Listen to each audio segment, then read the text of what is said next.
glad we got all that discussion out of the way about our natural healing aids before we jumped on the recording.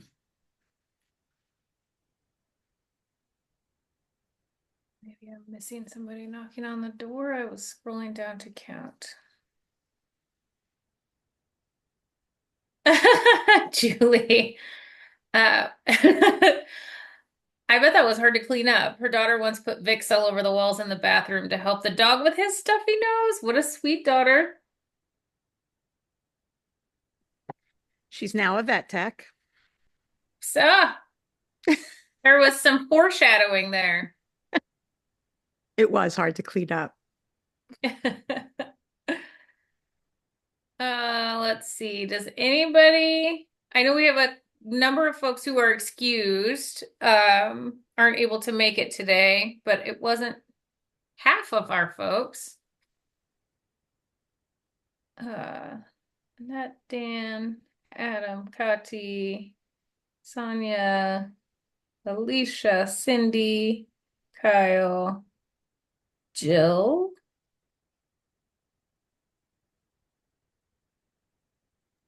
Adam. Anna, this is Robin. I'm here. Robin. I'm assuming Andrew's phone is Andrew. Yeah, that's me.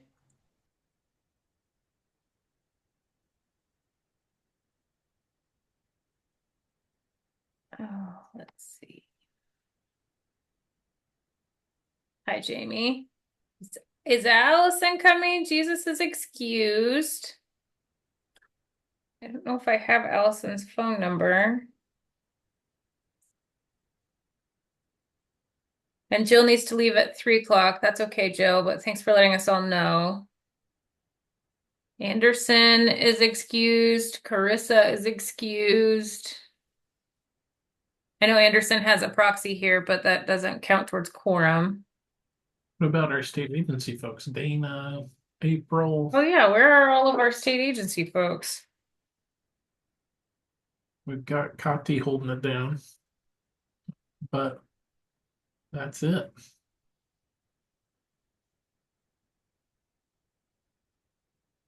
Ebony, yeah, any of the three.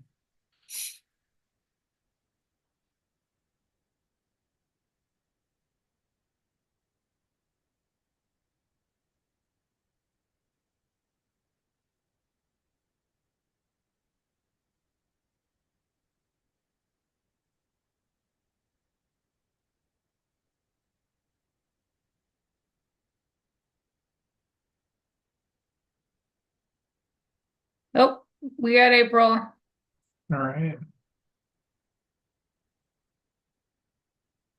That means we can begin. Perfect. Well, welcome everybody. It is February already. We are just going to start, as we always do, talking a bit about our objectives for today's meeting. We'll do roll call and do our group agreements, and then we'll get going.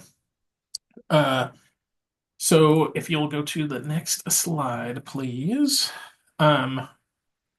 Objectives today. Process and timeline discussion for our strategic planning work that is occurring and getting rolling. We've done some work on the GARE analysis, so the for the legislative concepts, still pending approval from the DEI committee, but we are going to review those today. Phase 1 communications consulting report from Portland State. So we've got some guests here to talk about that. Excuse me just a second. Sorry. We've got public comment up after that. We're going to check in about our committee reports for the many subgroups and committees that we've got. And then we're going to talk a little bit about dates and times for future in-person meetings. So we're going to stick to the time slots pretty strictly today because we've just got a big agenda. So, Annette.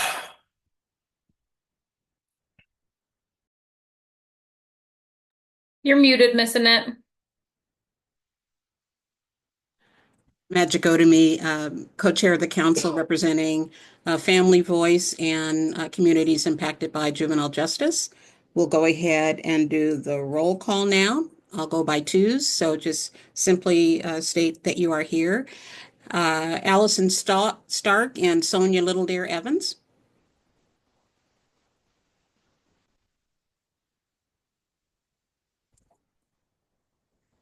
Well, this is Sonia, and I'm here.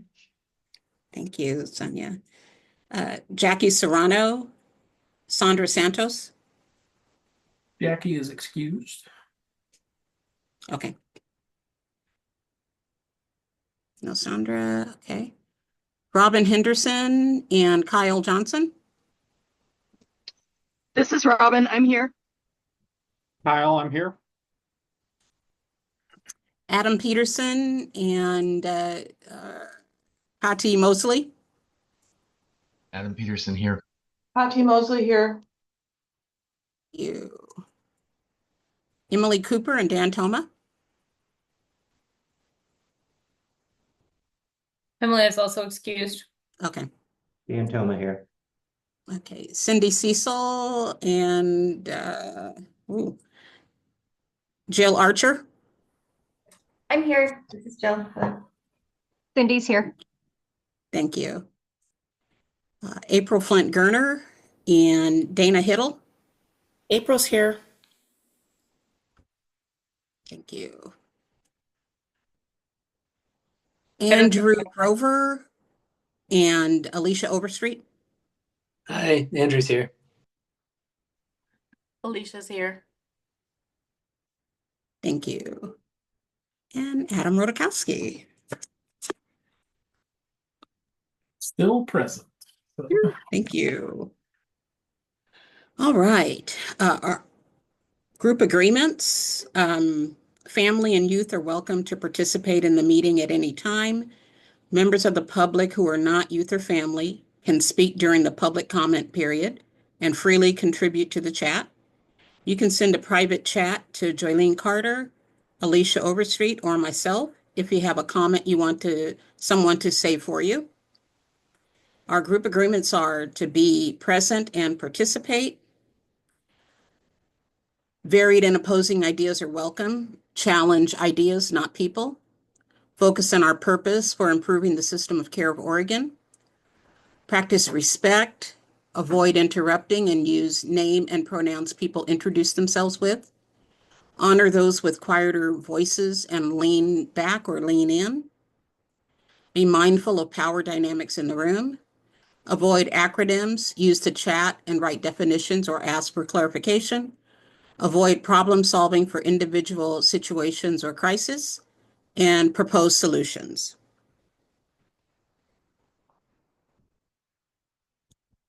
First, we're going to review the GARE tool. The GARE analysis is completed and will be approved by the DEI committee, or was approved by the DEI committee on January 10th.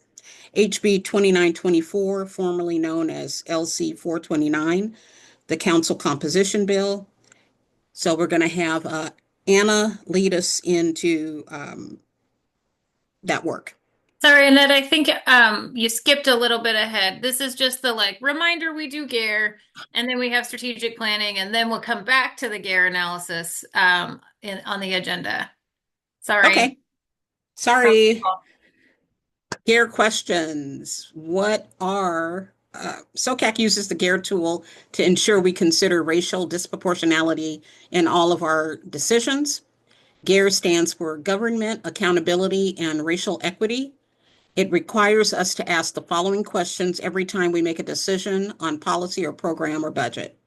These questions have been added to our consensus slide to guide our discussions, and they would be: what are the racial equity impacts of this decision? Who will benefit from or be burdened by this decision? Are there strategies to mitigate any unintended consequences? And is completion of the full racial equity worksheet warranted?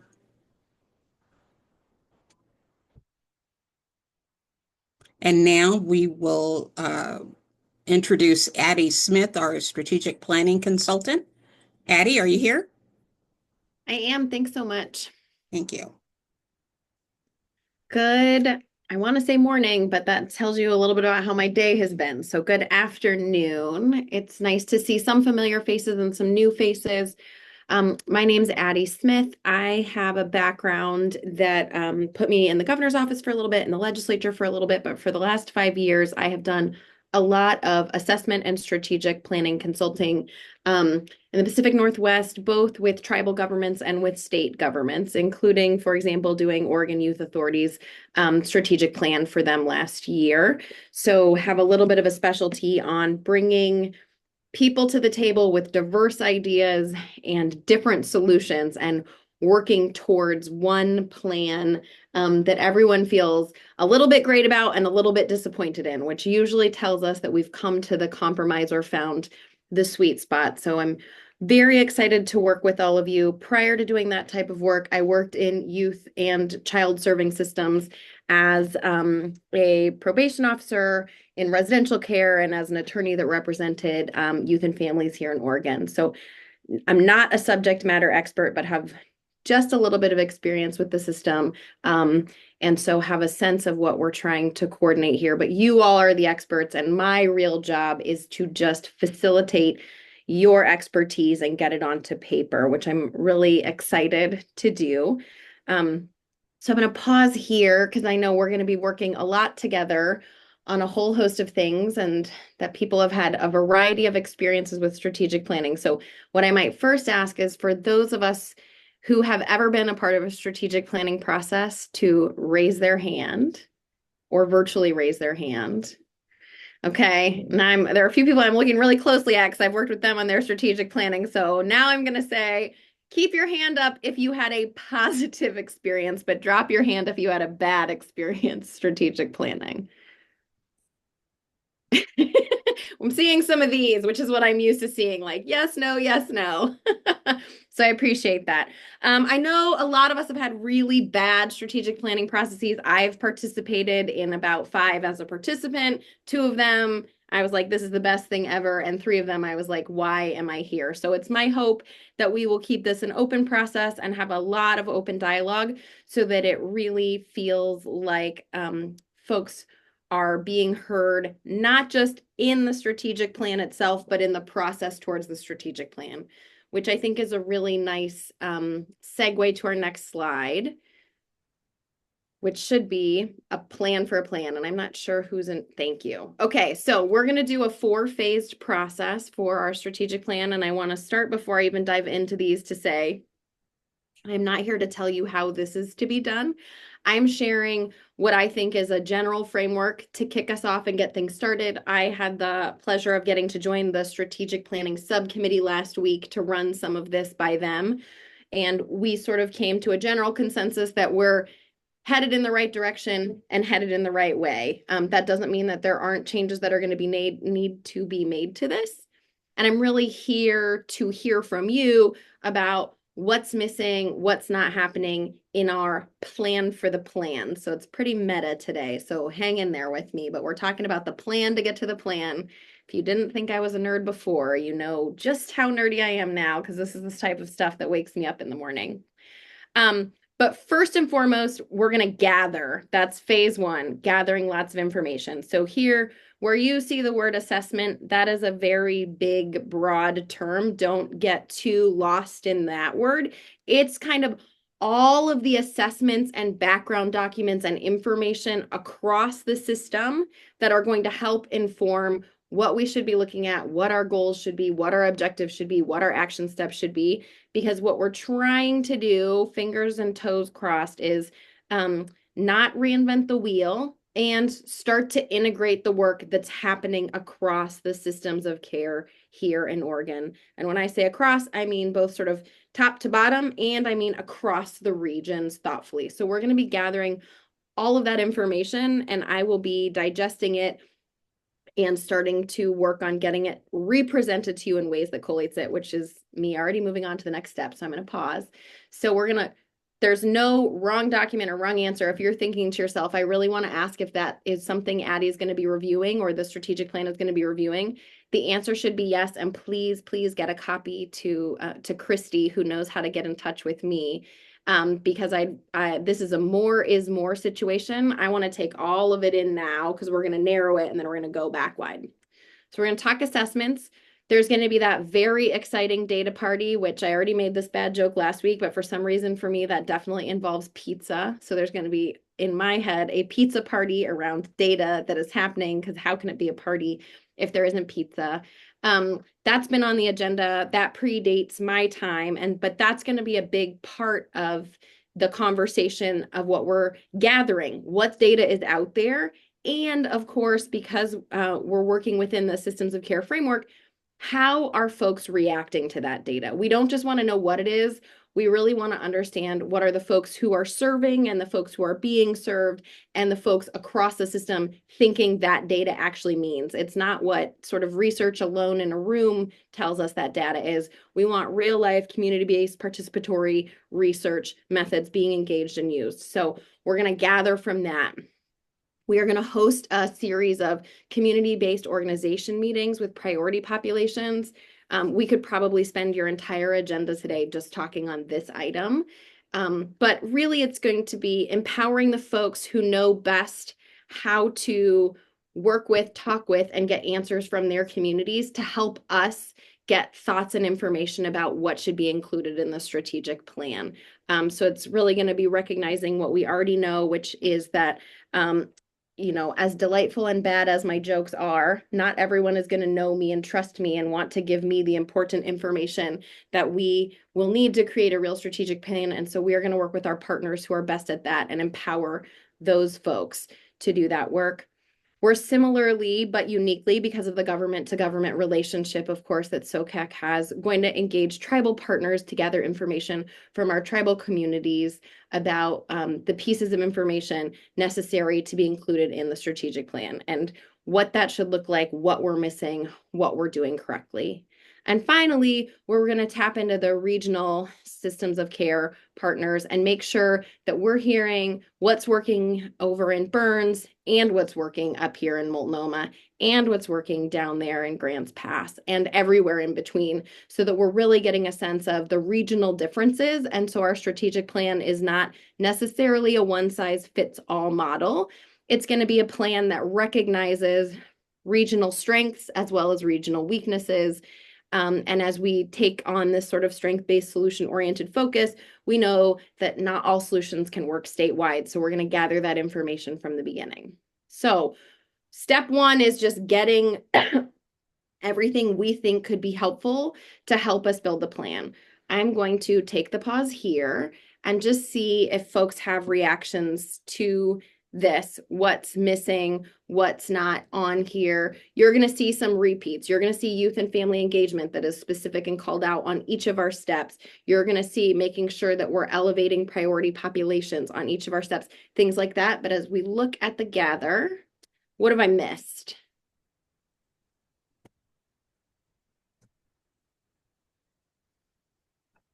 Okay. I'm going to move us on to slide 2. That doesn't mean you can't later remember something about gather you want me to know. There's no wrong time, no wrong door here. But step 2 is synthesize. So this is going to be really an opportunity to compile and organize all of that information. So think of it like a funnel, taking everything and we're bringing it down. So collating the information together to come up with what themes are arising. What are we seeing are really the areas for strategic growth? What are really the areas of what are the strategic road bumps that we know are coming up over and over? And how do we then put them in a format that allows us to develop some goals and objectives, right? Or some big picture things we're driving towards and some of the ways we're going to start to drive towards those. We're then going to have a specific youth and family engagement strategy session to create a space and an environment where those voices can both be elevated, and there can be an opportunity for some education around like, what is strategic planning? What are we doing and why are we doing it? Understanding that although almost everyone I saw raise their hands on this call, that strategic planning isn't something that sort of is a familiar concept to all of the folks on SOCAC or even all of the folks across the communities that we're working in. So we'll have a chance to really bring some folks up to speed and then get specific information in a space that is different, safer, and more open for folks to share. And then this is like the really exciting part. I know you guys are all really ready, but we are gonna host a retreat, which means you're gonna get to spend a whole 2 days with me. And some of you have experienced some of what all this look like. There will be markers, there will be stickers, there will be sticky notes, there will be big whiteboard pieces of paper, there will be butcher paper, and there will also be activities that are more linear and grounded for folks who don't get into all the art supply kind of thing. And I on different days, different things speak to me. So we'll create a lot of different spaces where we're really going to start to build out the plan based on everything we have gathered. And we're going to ground truth, the trends I'm seeing, the themes I'm seeing, the ideas for goals, the objectives, that big picture stuff. And then as we're talking about this, we're going to do some we're going to strategically leverage. Doesn't that sound fancy? It makes me sound like I know what I'm doing. But what that really means is we're going to utilize all of the really rad subcommittees that you all already have developed and the external partners that participate on those subcommittees to then take each of our goals and objectives and go one step deeper, which is action steps. It's really wonderful to have goals and objectives. It is more important to have steps that are actually going to drive us towards those objectives and goals. So if we do this right, the plan's going to wrap itself up, which really just means if you guys start to tackle the action steps we've developed, that gets you towards the objective, and each objective you get towards gets you towards the goal. So it's sort of like a baked in way to create a doable and approachable plan. So your, goal may be to sort of end racial inequities in children's mental health. That is a really important goal. It's likely to end up there. But if I were to say to all of you, okay, go do that tomorrow, not particularly helpful. But if we break it down into objectives and then under those objectives, really bite-sized action steps, then we can actually take steps toward where we're headed, as opposed to sort of waking up tomorrow feeling like a deer in headlights, because as much as we love that goal, it's impossible to sort of tackle in a timely manner until you've broken it down further. So that'll be sort of our synthesize. We are going to talk a little bit more about what the dates are in that. I'm sure you're all very busy people and you want to know dates. And I'm going to let Christy handle that combo in just a little bit, but we will find dates and times that work, and we will try and find a place that is very government appropriate, but also a little bit of fun. So next slide. Then the drafting happens. So lucky for all of you, this is really not a part that you have to participate much in. This is sort of me a little bit alone in a room for a couple of days, just getting ideas on paper. Don't worry, you're going to see there are 2 more steps after this. So all the mistakes I've made, you'll have ample time to point out to me, and we will have plenty of time to get corrected. But someone does ultimately sort of have to get it all down in a way that is both really meaningfully communicating the great work that SOCAC is wanting to do and creating a tool to get things done. So there will be fun, flashy parts that are very sort of public facing. And then there will be a really long, boring, color-coded Excel sheet that only Christy is excited about, that has a lot of check boxes that you get to work through as things are done so that you can see that things are really happening. So you'll get both a real practical tool, and you'll get a nice glossy, like, let's talk about the work that we're doing in a way that is approachable and understandable to all of the different stakeholders that we need to have buy-in from and build in from. So that's drafting. Next step. Then we're going to validate, right? So just because I thought I heard something correctly or I thought I got it right doesn't mean that's true. So there's going to be an opportunity at a full council meeting for you all to look at what I've put on paper and say, oh my gosh, that is so right. That is definitely the brilliant thing I said. And then to say, but this part you got completely wrong. You misunderstood, you misheard. and it needs to change. And so we'll just have that opportunity and to have any final lingering conversations, right? I would love to tell you that in that 2-day retreat, we're going to come to a beautiful agreement on all of the tough issues and they'll never arise again. There will be some lingering conversations where folks will need to take some time to think on their own what and why their position is what it is and if there's a compromise available. And so we'll use this last time to come back to any stickier issues and have some of those conversations so folks can strategize in between or other conversations can be had. Then we'll have, again, a real specific youth and family engagement session where we'll, again, do some of that education around if this Excel sheet doesn't make any sense to you, you are not alone. Let's talk about what it means, what it's aiming for, why it's important in a space where you know, there's no reason to feel embarrassed about any question, et cetera. And let's talk about what those initial reactions are so that folks can feel really comfortable coming to the public comment period and sending a voice memo, writing written feedback, or at another meeting here, hosting one of those listening sessions that you all really do so well, where it's an opportunity to hear and gather feedback. So that's the validate portion. It really is meant to sort of help honor the fact that we're not always going to get it right the first time, and there are ample opportunities to make sure we get it as close to right as possible, and that there's a lot of continued space for dialogue. Go ahead. Thanks, Christy, or whoever's moving the slides. Perfect. And then we'll finalize. So then we'll integrate all the feedback that we've gotten. And 2 things are likely to happen here because I want to be pretty transparent from the beginning. We're going to get some feedback that we're like, oh man, that was such a good point. Oh my goodness, thanks so much. Like, we better go change that. And we're going to get some feedback that's like, yeah, we definitely thought about that. And we decided in the other direction for 17 discussed reasons. One of the things we'll do is make changes that we sort of deem appropriate. And then to the extent that we get feedback where we're like, we're not going to take that feedback, we will provide an opportunity for this group through me to write written comments about why the feedback wasn't provided. We loved that idea, but when we considered it, implementing it was so difficult and so was going to be so burdensome that we realized we needed to take 3 steps first. So you'll see steps 1, 2, and 3 made it into our plan. It's our hope that the next strategic plan we have includes this feedback that you've provided because we're not there yet, or whatever it may be. So folks know we didn't just ask for feedback because we wanted to look good or check the box or say that we did. We asked for feedback because we really wanted to consider it thoughtfully. And then there will be a final vote here to make sure that folks are comfortable with the plan. You're going to keep hearing me saying this. It is going to be impossible to create a plan that everyone feels is exactly what they wanted.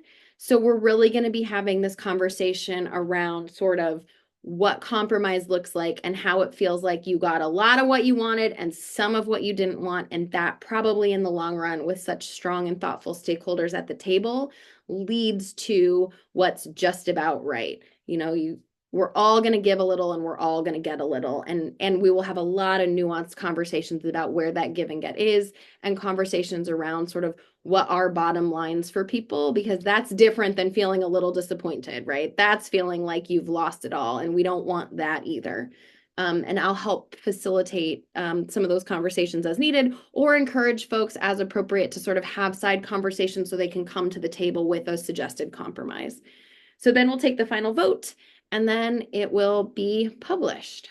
So that's a little bit of what we're thinking at this point. I'm going to pause one more time before we get into some questions for all of you. I've talked way too much for my comfort level, so I'm wondering what folks think, what they hate, what they like, what feels like it's really off.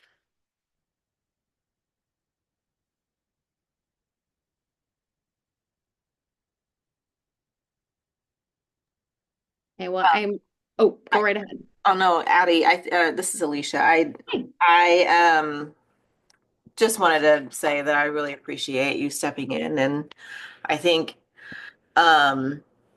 just having met you the first couple, the first few times now in this, and in this last one that we actually had like the wider, bigger conversation about about how this will all work.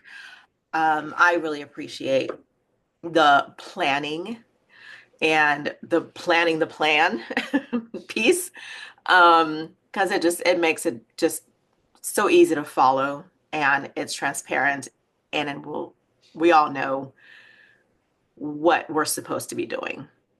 And I think that'll help quite a bit in this process. So I appreciate that. Great. Thank you.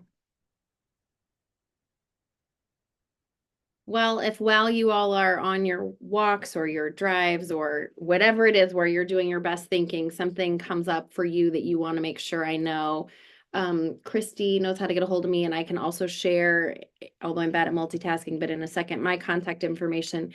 Happy to accept emails or set up quick phone calls or anything like that for anyone who either wants to get to know me a little bit better or has burning questions or deep suggestions that just now didn't feel like the right time. There's lots of ways to get in touch with me. So I will make sure to be available. I'm excited. You all do really complicated work that is not only really important, but this is going to be a really challenging and exciting opportunity. I think both of those things that I really look forward to. And I really hope that you all will hold me accountable to being very strength-based and solution-oriented. That's how I really like to do things. And I think that's the sort of way that we're going to move from a blank page to a plan that we all feel really good about. So I really invite you all to stay in contact with me in different ways about that and to continue to provide feedback. I think we have one more slide with some questions, and I'm really going to ask that some of the strategic planning core group folks help me facilitate this portion, because I think we concluded last week's meeting with a desire to continue have that group meet for a while, but a recognition that there are some missing members from that group or some spaces that we'd really like, some voices we'd really like to ensure are invited to the table. So if anyone from that group wants to jump in here and help me think through who we might want to, certainly we would never volunteer anyone, but to the extent that we might gently call someone in to show up, this might be the chance.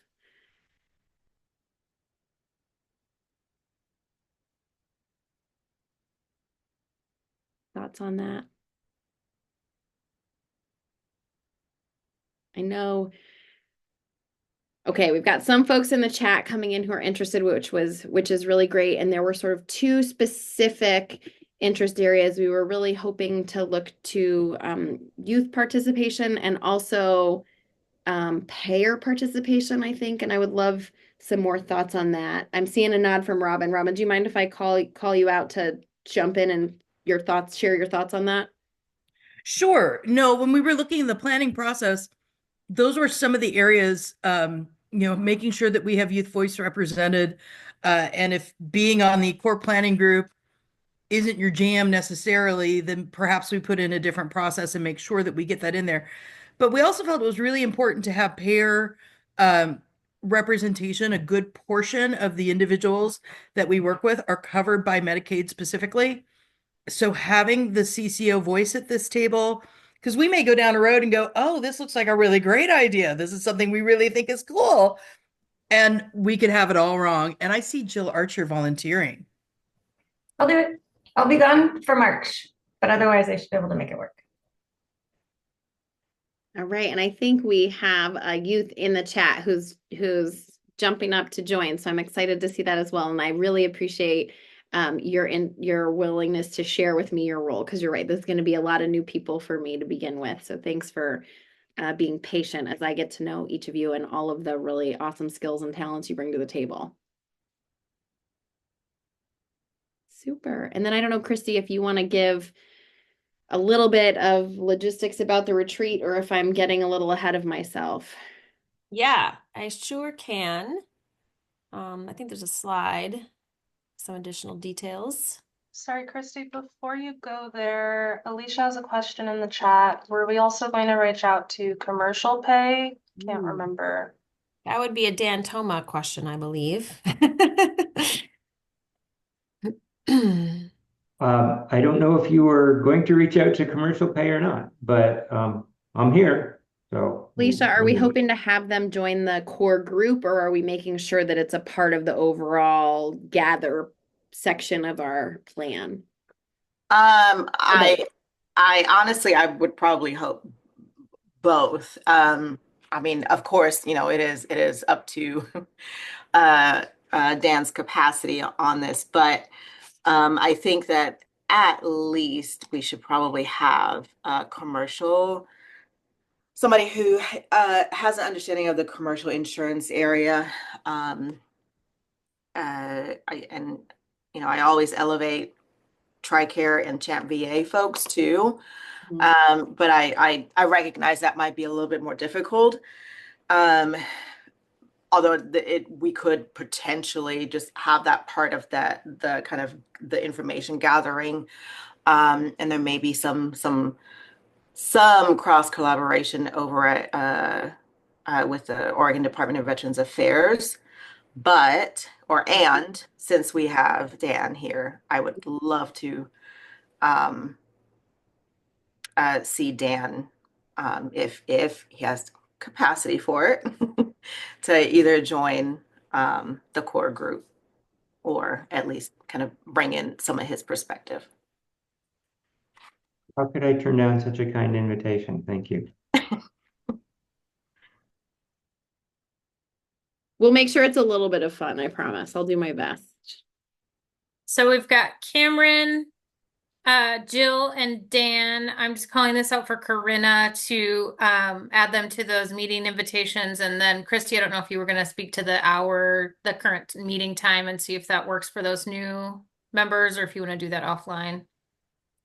Yeah, I think we can follow up if that time isn't working. And even just for existing members of that group, if you're like, this is going to be really hard for me to get to this year, please let me know. We can figure a new time out.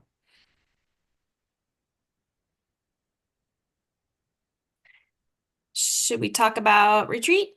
I think Okay. so. All right. So, as Addie said, a big part of the planning is going to happen at a 2-day retreat that we are hoping to host sometime this summer. This is intended for appointed council members and also with the addition of members of the Youth and Family Council.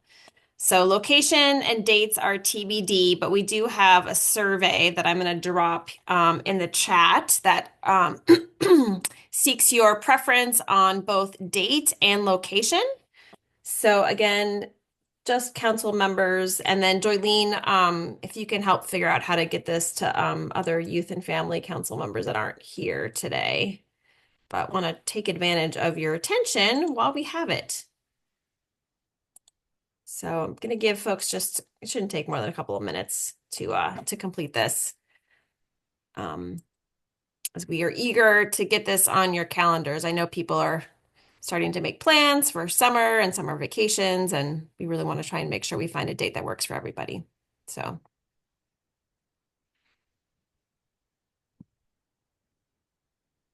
Any questions about the retreat or ideas, suggestions, concerns? I'm just, is it going to require travel or is it going to be local? Depends, I guess, on where the location is and where people are located. We did sketch this out a little bit, and it feels like the vast majority of council members live in either the Portland metro area or Salem. I think our idea was that this would be more of like an out of town space where we could really, come together, be together, have dinner together, be in relationship with each other. And so, overnight stays and travel and all of that would be paid for by the council's budget for sure. But we know that that can be difficult for folks and juggling families and other things that happen outside of your work life. So one idea is to have the retreat held over what would be the August meeting. So either that Monday, Tuesday, Wednesday, but you'll see the survey has some other date options as well, including a Friday, Saturday. I think there's at least one of those. And if you're taking this and you're like, none of these dates are going to work, like, please let me know that and we can look at other things. Hi, Allison. Hi. So yeah, so it's kind of like heavy on one week, and if you're on vacation for that week, which I happen to be, it kind of like knocks it, you know what I'm saying? Like it kind of knocks everything out. So Find out if people are willing to fill this survey out, and then we'll assess, we'll sort of line it all up. And if we need to come back with a second survey, we'll do that as soon as possible. Does that feel okay? So if you're not available, Allison, just like let us know that I'm not available that week, and that'll be a huge consideration when we're making our second round of survey. Exactly. Super. And do we have a deadline for this for people to fill this out and get it back? Did you say that while I was navigating tech? I did. I mean, we'll have to send it out to folks who aren't here today. So, well, I think we can send that out today, and then Jolene, maybe we can try and get results back by like early next week. So if we have to send another round, well, we have time to do that. But I think trying to get this date secured in the next week or two would be great. Awesome. Well, I think my email made it into the chat box, and I'm so happy to take emails or set up phone calls if that feels like a better modality for you, et cetera. So let me know what works for you. I'm really excited to get to know all of you and to get to work on this project. And I really appreciate you and your trust in letting me in as we start to begin to dig into all of this very exciting and fun and challenging work. Thanks, Christy. Thanks, Addie.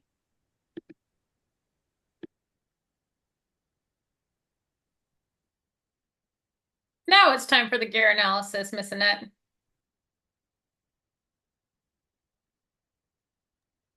Thank you. Thank you, everyone. In light of everything that's going on in the country around DEI and its relevance to us as we do the work today, I was just doing some reflection on who gets care and who has access to care and things around that nature. And my heart just went to my grandmother in Marshall, Texas, Miss Olivia, who delivered over 2,000 babies in small Marshall, Texas, outside of Dallas, since she was 14 years old. So talk about access to care and who didn't have it, who has access to it. I think that tells a really big story about how we have to look out for people who don't have. From the inception of the system of care, government at the local, regional, state, and federal level have played a role in creating and maintaining racial inequity. Despite progress in addressing explicit discrimination, racial inequities continue to be deep, pervasive, and persistent across the country. Racial inequities exist across all systems of care indicators, including education, child welfare, juvenile justice, housing, behavioral health, and disability services.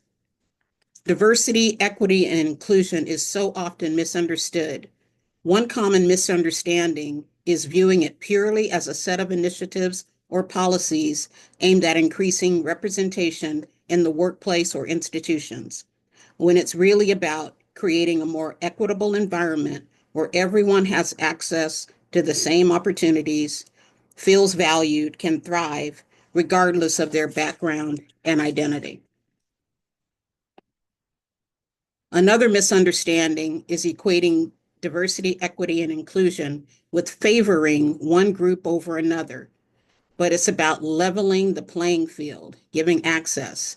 It's not about giving special treatment, but it's about addressing historical and systemic disadvantages that certain groups have faced. So for the record, some things that DEI has impacted over the years is ramps and sidewalks, family restrooms, changing tables in men's restrooms, breastfeeding and breast pumping stations, floating paid holidays, pay equity and transparency, parental leave, coming back to a job after bearing a child, not having to just accept workplace harassment, better extenders on planes, various food options for vegetarians and vegans and gluten-free, non-smoking areas, being able to have medical professionals and your coworkers use and your coworkers can use their preferred name, wellness programs and incentives, more relaxed and inclusive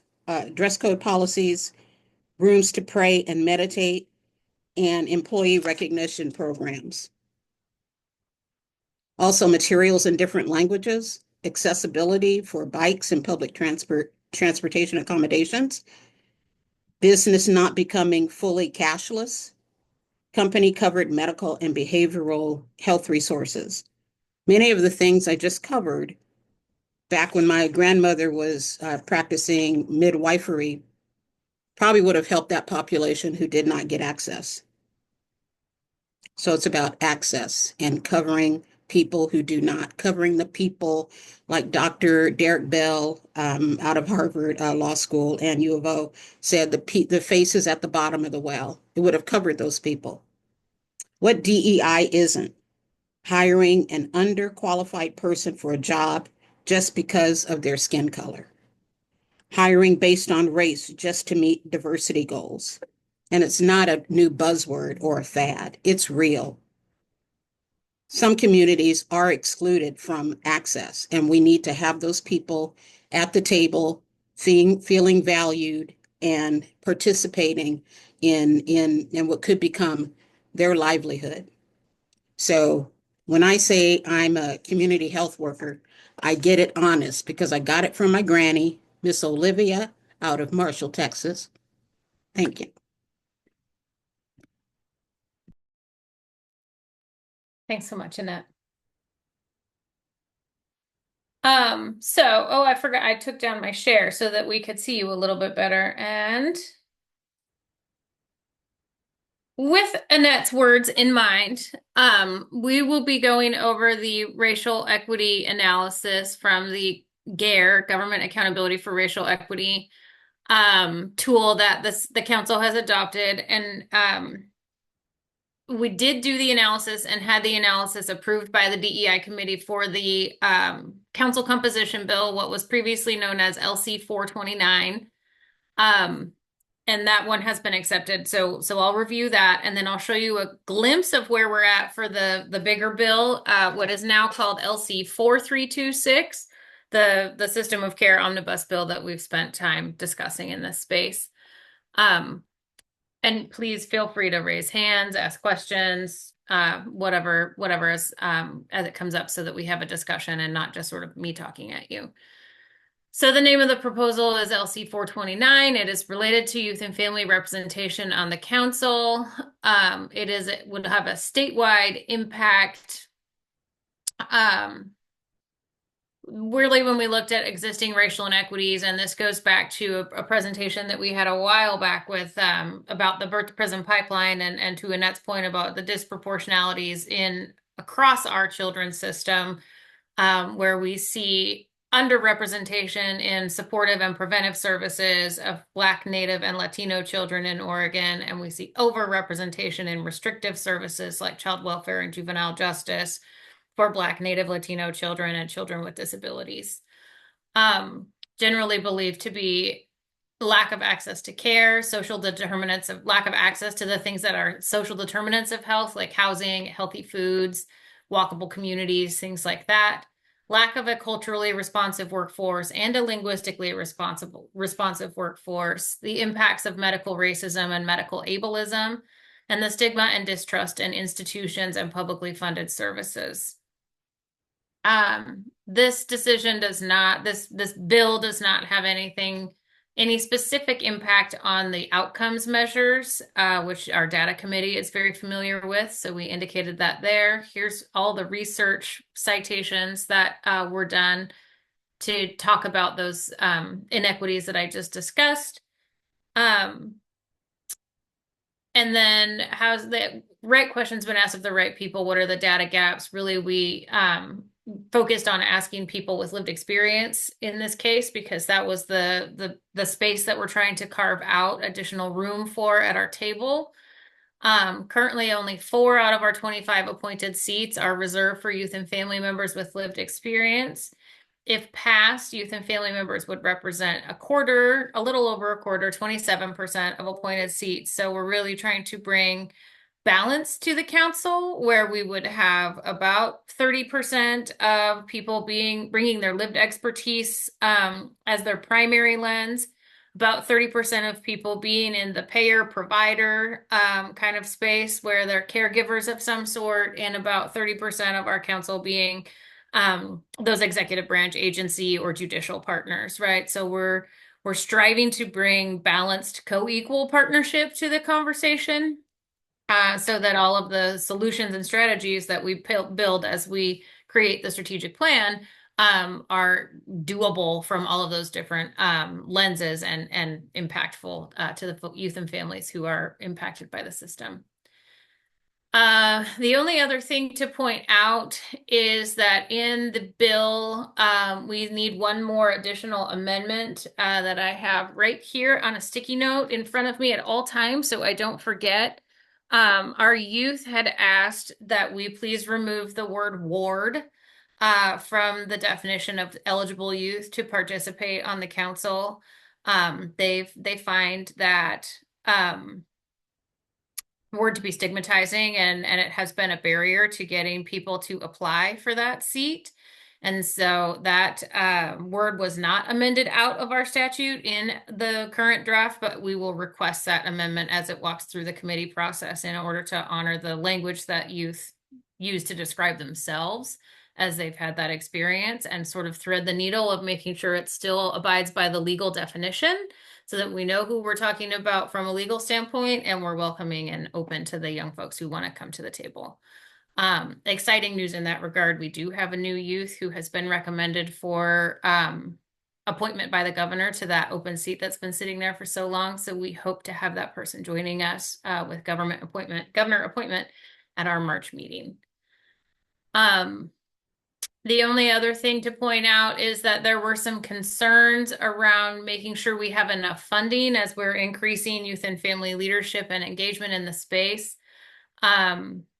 That we have enough money to make sure we're paying them stipends, that we're paying for travel costs, for providing the technology supports that may be necessary for people to participate. We've purchased laptops for people before and things like that. So we'll need to ensure that we are adequately funded to support the financial aspect of increasing lived experience, and we believe that we will have that. And I think that's it in terms of the high points. Annette, as chair of DEI, is there anything that you think I missed you'd like to make sure we're pointing out? No, I think you've captured it. Thanks. Okay. Any discussion on this racial equity analysis work that we did on LC 429, the council composition bill? I'm going to take the share down because I don't think those words are super helpful for the discussion.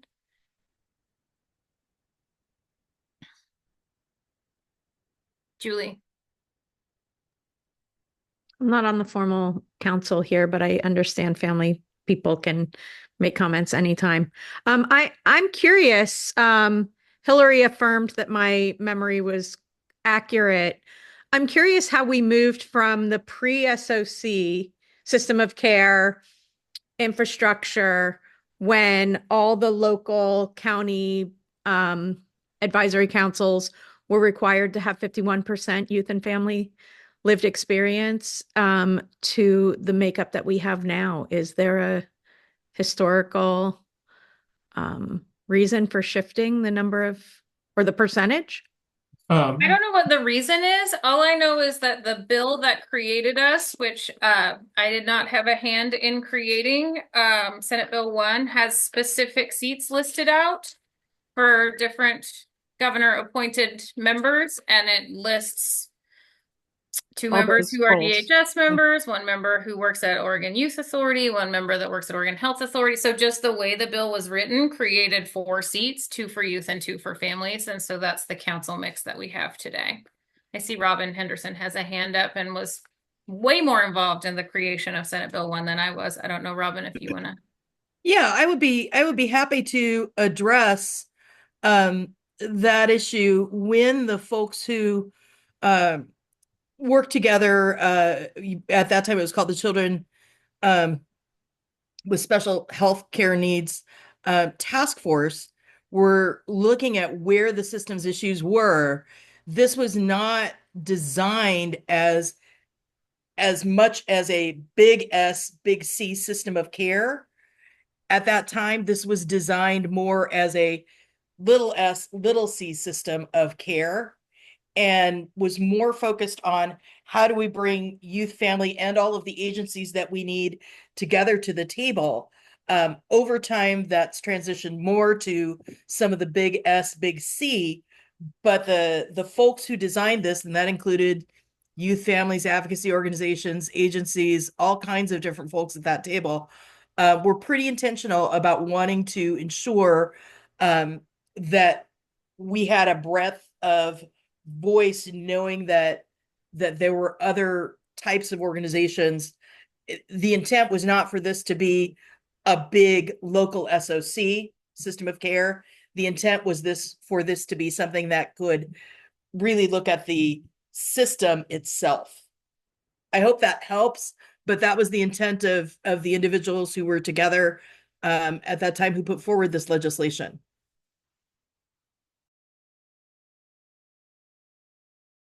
I just want to also acknowledge in the comments that Hillary says that was once upon a time. It changed at a local level several years ago as well. So I don't believe the system of care structure at the state level or at the local level at this point is 51% of people with lived experience as a mandate or as a practice.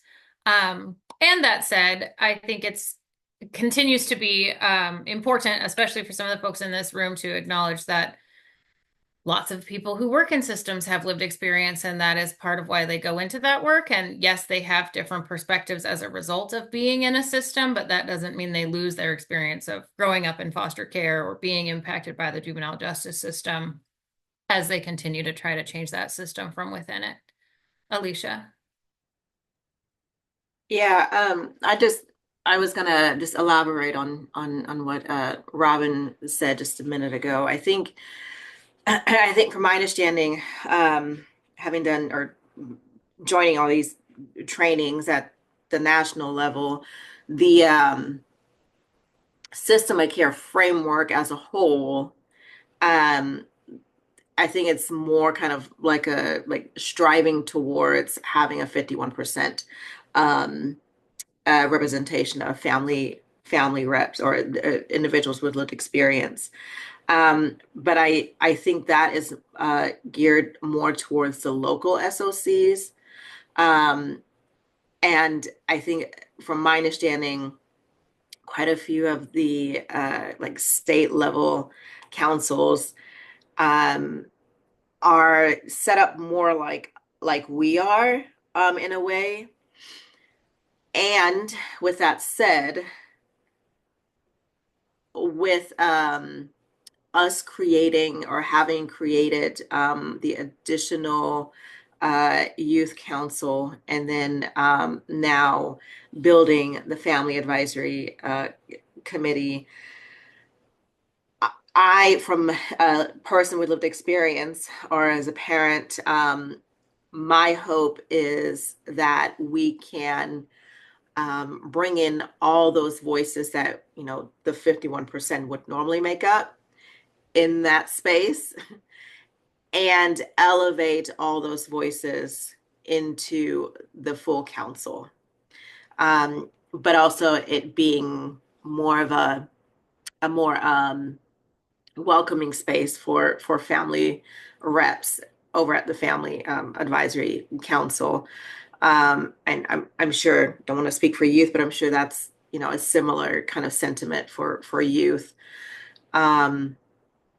So I just wanted to elevate that and do recognize that the need for all the people that we do have on this council because of the basic framework of the system of care, where it's supposed to be a collaborative process, and you can't have collaboration if you don't have all the people at the table.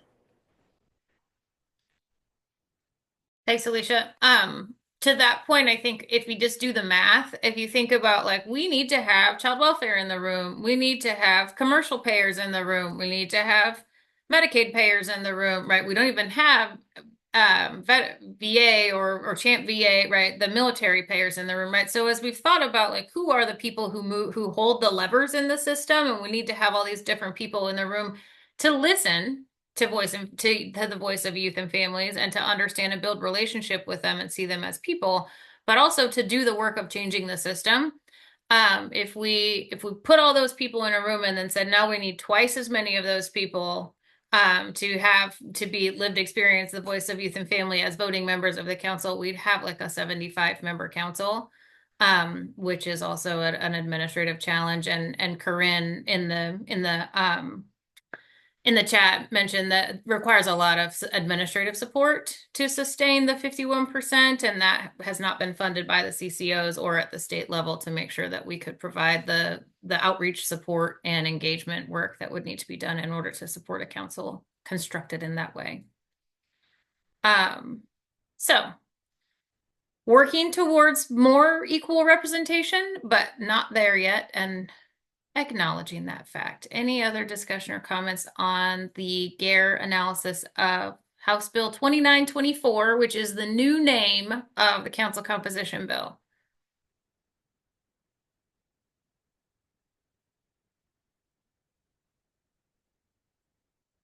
And then let me see, I need to pull up. So for the, I can't see anyone right now. So if you're raising your hand, I'm not ignoring you on purpose. You can unmute and talk. Here is the draft racial equity analysis that we are working on for the larger bill. I will push share now that I have it properly pulled up. This is not complete yet. We have 5 different staff working on it currently. That's more staff than the SOCAC actually even has. So lots of folks trying to get in here and provide the content that was requested. What we did was the DEI committee reviewed the bill, and then people discussed their concerns about unequal impacts within the bill, and asked some very specific questions that we gathered, and then are working with Cody, our research analyst, to generate analysis around those questions. One of the challenges that he has experienced is making sure that the analysis he's doing is related specifically to the contents of the bill, and not just to questions or fears that folks have that are not addressed in the bill with regard to the impact of restraint and seclusion on different populations. So he's been going through and really trying to make sure that as he's doing his analysis, it's in relation to the language in the bill itself. And he'll be articulating in some sections, like, I didn't answer that question that was asked in the committee meeting because I couldn't find anywhere in the bill that the language in the bill actually talked about this issue. The other piece to sort of point out to you all is that there are a lot of places where the data, and I know this is frustrating. I'm looking at you, Alicia, and I don't think Cameron's on camera. But I know that we have had this conversation 20 times at least. The data doesn't give us the answers that we want. So when we're looking for instance, intersectionalities in terms of impact, so are Black boys with disabilities more impacted by this type of service or that type of experience? Our data doesn't give us the power to understand that. It is broken up by race and broken up by gender, but we can't tell if one person is in both of those buckets. It's broken up by disability status, but we don't have that racial information connected to that disability status. And so it is very hard to answer that question from an Oregon specific to say this is what's happening in Oregon. You can look at national data and try to understand the trends at the national level and figure out if they apply in Oregon. But existing administrative data in Oregon, as we have discussed, and I saw your hand, Alicia, I'm happy to call on you in just a sec, simply cannot answer some of those questions. So as frustrating as that is our reality. I'll stop sharing and let you know that we will be discussing this racial equity analysis on February 14th at our Diversity, Equity, and Inclusion committee meeting, and we will be sending out the analysis in advance so that people can read it and come to that conversation with well informed so that they can ask their questions and hopefully get answers. Alicia? Oh, no worries. You actually answered my question because I was going to ask if we're looking at state level data specifically, or if it's national national data. Because national data, we do have information around that, but if the state doesn't collect the data in the same way, then that makes sense. Yep. And there are times when Cody has done both because he wasn't able to answer the question with state level. So one of the questions was about cameras in schools, for instance, and there was no state data. So Cody went to the national data and includes that information in his analysis. The DEI committee will get to determine whether they think that's relevant to the state context or not, and that'll be part of the conversation that we have in that space. And Julie, as the person supporting that goal at Multnomah County, yes, it was a lot of time and effort in terms of that understanding those intersectionalities in the data. Is that what you're referring to? No, that was former comment. I was the family and youth support to the local CAMSAC. Got you. Okay. And it was hard to keep 51%. Yeah. Yeah. Takes a lot of outreach, and sometimes we just don't have that staffing provided. So, and then Cody in the chat mentions that he's happy to describe further when the draft is complete and will welcome comments and questions at that time. So just sort of wanted to transparently let you know we're not presenting it today because it just isn't ready yet, and the DEI committee has not had a chance to review it. But it is in process. And if I'm being honest, this is about a master's thesis level of research and work. And we are really grateful to Cody basically carving out 2 whole weeks of his work life in order to be responsive to the questions and comments that came up on this. I don't know that Cody will be getting an A on this master's thesis, if I'm being honest, just for lack of time, but I've asked him to aim for a B+, and we're going to call that good enough. And that's not an insult to Cody's intelligence. That is a reality of the amount of time he has to put into it. If he could put unlimited time into it, he would get an A+. Any questions or comments?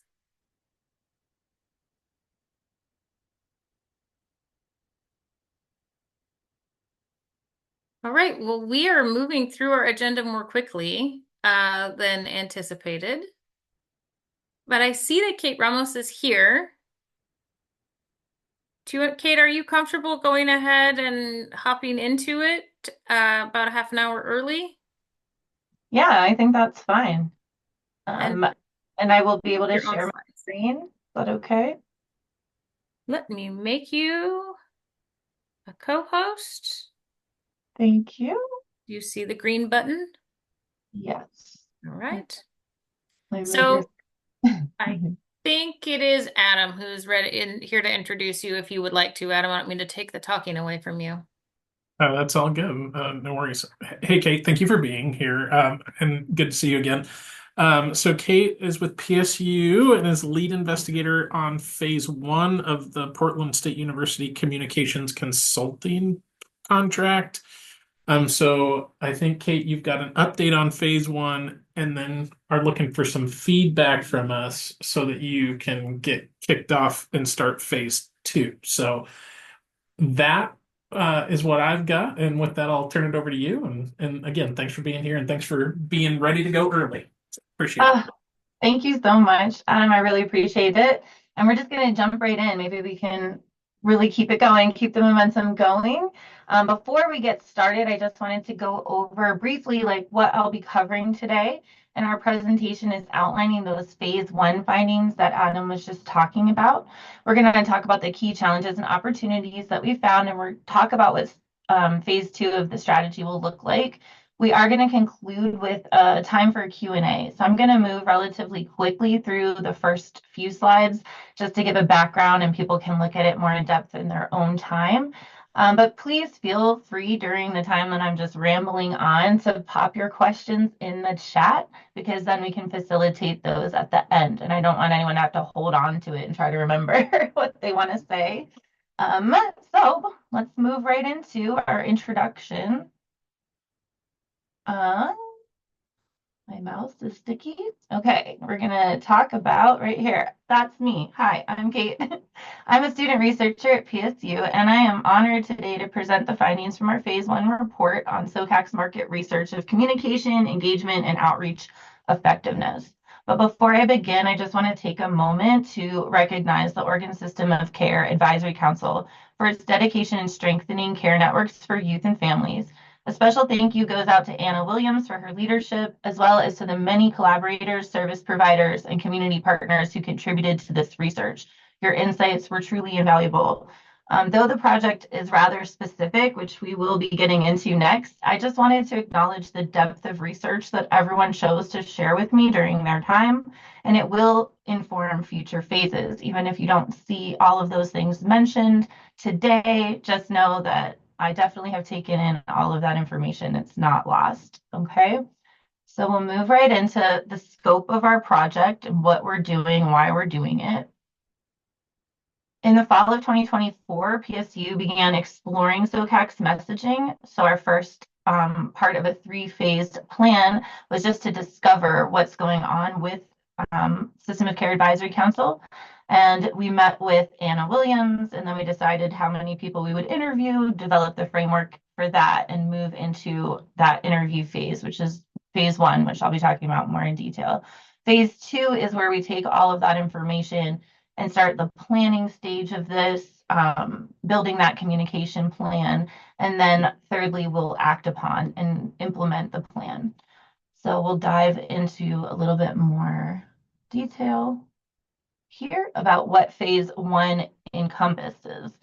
For Phase 1, we were really setting out to answer 3 really important questions, mainly concerning messaging clarity. Is SOCAC's message or mission communicated in a way that is clear and accessible?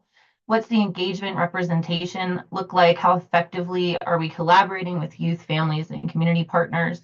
And finally, like, what structural and systemic challenges or barriers are limiting SOCAC's ability to create that meaningful impact?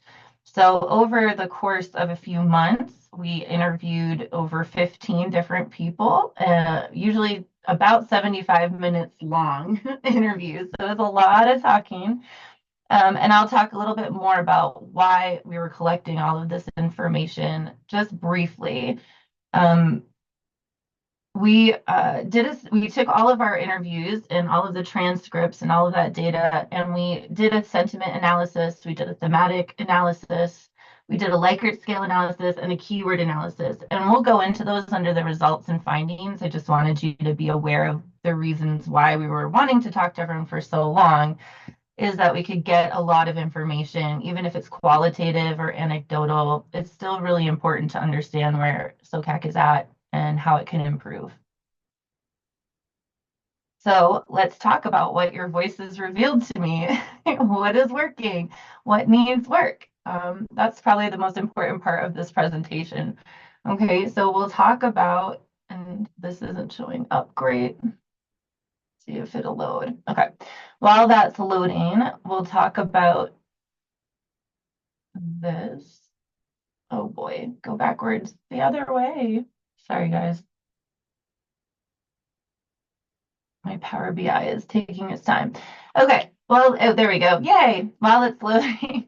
This is our Likert scale, which is basically a 1 to 5 assessment. Everyone was asked 5 different questions about communication effectiveness, expertise in navigating Oregon's care systems, follow-up, follow-through, how likely you'd be to recommend, and quality of counsel.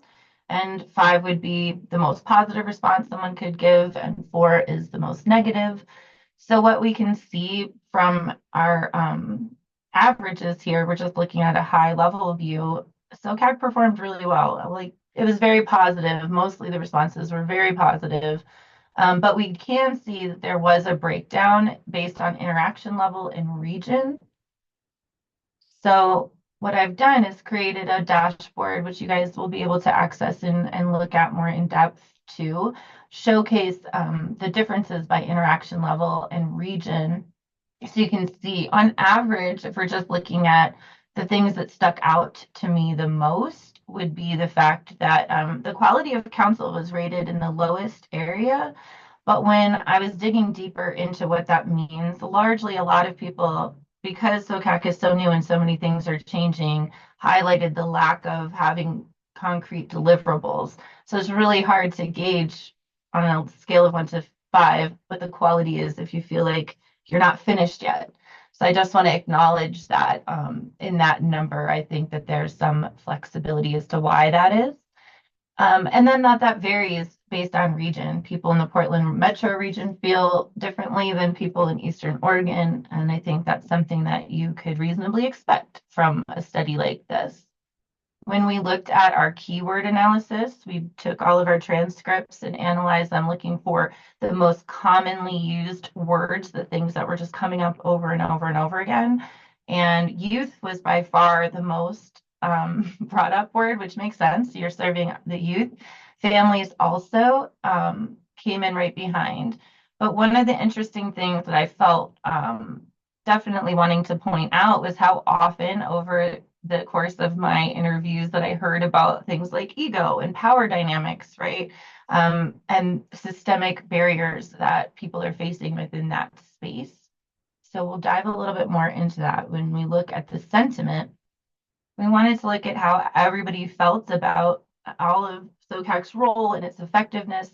And so we went through and analyzed the sentiment of all of our interviewees and found that overwhelmingly, people are very professional. I can see that you have a 61% neutrality, showing just very mixed, sort of calm, professional, diplomatic views. And positive was 31%, which is great. So really there was only an 8%, which is a small portion of frustration, which kind of echoed concerns about structural barriers and the need for more coordinated communication efforts. So the takeaway for me that I found was that while trust and engagement seem to be growing, there definitely needs to be some tangible action on addressing some of these systemic barriers to improve communication and clarity. So we'll talk about that. While SOCAC has strong leadership and is growing that trust, we did identify some key challenges that impact its overall effectiveness. These challenges can create barriers and opportunities. So what you're looking at here on this slide, and I'll go over this very quickly as well, is just a sort of SWOT analysis or strengths, weaknesses, opportunities, and threats. There's a really strong foundation for impact because you guys have such a deep level of experience and are so mission driven. And that all those broad partnerships that you have established really give you guys such a solid base to move from. The places that you are noticing the weaknesses come from that inconsistent communication or complex engagement processes. Some of these threats are things that maybe not things that we can tackle within our phase 1 sort of report, maybe more part of your strategic planning initiatives and other things, but I did want to note them here in my research that this is things people identified to me during my interview processes. When looking at everything, the key, I would say the 5 core challenge categories pretty much just broke down. I took all of the data to see topics that people raised way more than half the time. So I was really only interested in things that were really coming up in every interview. So for me, these were the 5 main challenge categories: systemic, structural and systemic issues, which include your agency fragmentation or regulatory authority. You have communication and engagement barriers here. That is actually your highest concern that people brought up to me. But of course, I'm interviewing people about communication, so it kind of makes sense. And then we also talked a lot about power dynamics and trust. It still came up very high on the insights that people were bringing to my attention during this process. So I just wanted to create a sort of visual way of showcasing how much everyone's kind of on the same page in identifying very similar challenges. Okay. But to me, the most important part of this research was talking to you guys and getting your actual like words out here for everyone to hear and see. There was a clear appreciation for SOCAC's mission and new leadership, and the direction that everything is going was said to me over and over and over again. But some conversations did reveal a feeling of being stuck in cycles of discussion rather than moving towards action. One interviewee put it really bluntly by saying, quote, "Sometimes these long meetings are exhausting, and sometimes it feels like we're discussing the same issues without real action." And this highlights the need for stronger follow through and ensuring that discussions lead to that meaningful change. Another key tension that emerged was between the family and youth advocacy. There's this tension, this is a quote, "There's this tension being between family and youth advocacy, and it's not always clear whose voice is being prioritized." So this spoke to me about the importance of balancing those different perspectives in decision making. And then there was a challenge of the actual virtual engagement piece. A lot of comments about this very long meeting we're all sitting in right now, and I'm now a part of. But yeah, one of the great quotes was talking about being on camera instead of in person, saying that without ever meeting people face to face, you lose that sense of connection and it's harder to build trust. Many feel that digital meetings are convenient, but it makes it hard to build relationships from that standpoint and collaborate more effectively. One of the most eye-opening insights to me came around how the engagement itself is structured, which one of the really powerful quotes that I found was someone said to me, "You can't expect to properly engage with folks if you're expecting them to engage how you want them to engage." And this is a critical takeaway, talking about adding your youth and family seats and remembering the different power dynamics that are at place in a table like as big as SOCAC is trying to accomplish, having all of those voices there. It is really important that people feel like they're being engaged where they are and not being asked to do more than they maybe can. So that was definitely brought up to me many, many times, as well as the idea if we try to do everything, then we're sort of doing nothing. The power of prioritization and focus and streamlining priorities is really important. And that people are understanding the scope and breadth of change that they could expect to see, that type of thing. Those are my biggest takeaways. There are definitely a lot more quotes and in-depth in the report, the paper report, that call out even more specific things, but I felt that these were more reflective of what we were going to talk about today. So that leads me into our actionable recommendations. How do we take that data and turn it into insight and change? I've come up with a sort of 5-phased pronged attack, if you will, for improvements. These are areas of focus that can help SOCAC enhance its impact, engagement, and communication. The first step is strengthening that interagency collaboration component. Right now, the cross-agency alignment is inconsistent and it's making it harder to create lasting change. So clarifying SOCAC's role and authority will help agencies work together more effectively, and establishing accountability frameworks would help ensure more coordinated efforts across different sectors. In step 2, I look at improving communication and engagement. We heard loud and clear that accessibility matters. SOCAC's outreach and website materials need to be more streamlined and user-friendly. Additionally, virtual meeting fatigue is a real issue. Shorter, more interactive sessions might help keep engagement high. When we're talking about enhancing representation and inclusivity, true representation means integration, not tokenization. SOCAC must ensure that youth and family voices are fully included in the decision-making process. We also need to address those geographic disparities by implementing hybrid and localized engagement strategies to reach underrepresented communities. On step 4, we look at developing a communication toolkit. One way to simplify engagement is by providing structured, easy-to-use toolkits for agencies, youth, and families. These toolkits would include FAQ documents, explanatory videos, social media resources to make SOCAC's mission more accessible to everyone. And lastly, we would be building SOCAC's public awareness up. Finally, we have to showcase that real impact of SOCAC's work. And this means curating those compelling success stories and testimonials while expanding outreach through social media, email campaigns, and video storytelling. The goal is to build trust, visibility, and a deeper community engagement. Together with these 5 areas, we can help SOCAC communicate more effectively, strengthen its partnerships, and ultimately create meaningful change. Identifying those focus areas is just the beginning. That's what we will take into phase 2. Phase 2 is really about putting all of those insights into action, taking those 5 key areas for improvement and diving into building a communication plan where we need a clear, structured framework to ensure that consistent messaging and better engagement is happening and there's a measurable impact. So that looks like defining who you are, who are you reaching, how are you reaching them, and what messages really resonate. Secondly, we'll look at website recommendations. That digital accessibility component I was talking about earlier really matters.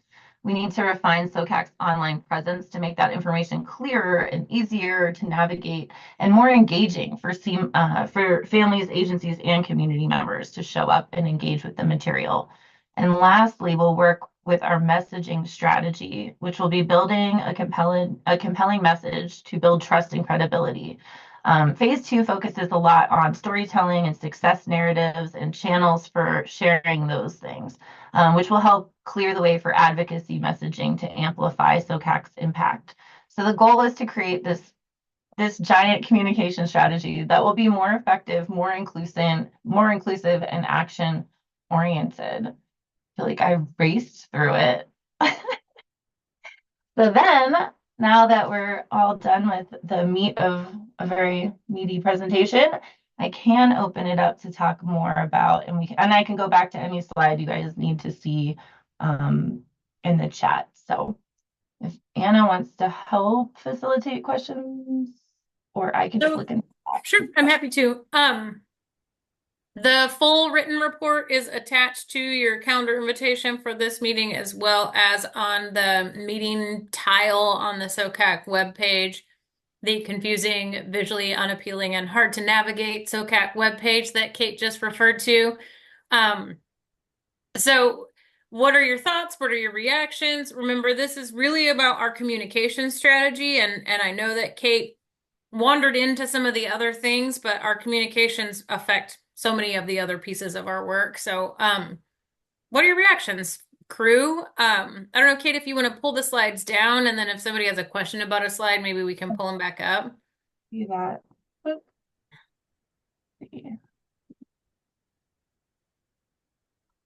Alicia's reaction is website.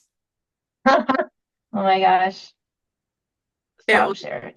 Yeah, I appreciate that recommendation because that's something I think we have been talking about during the family advisory committee planning meetings, is that like we need a website for the family committee, and if youth want to buddy up, and we can like create a website where you go in one door, you go to the family member side, and the other door you go to the youth side, right? I love it.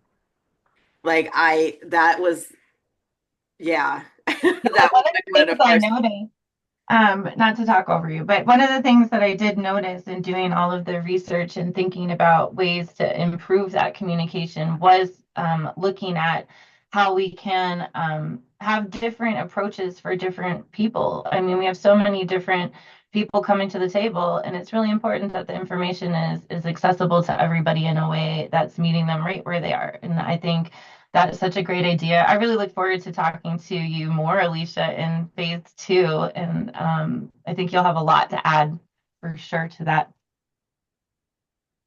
Tati?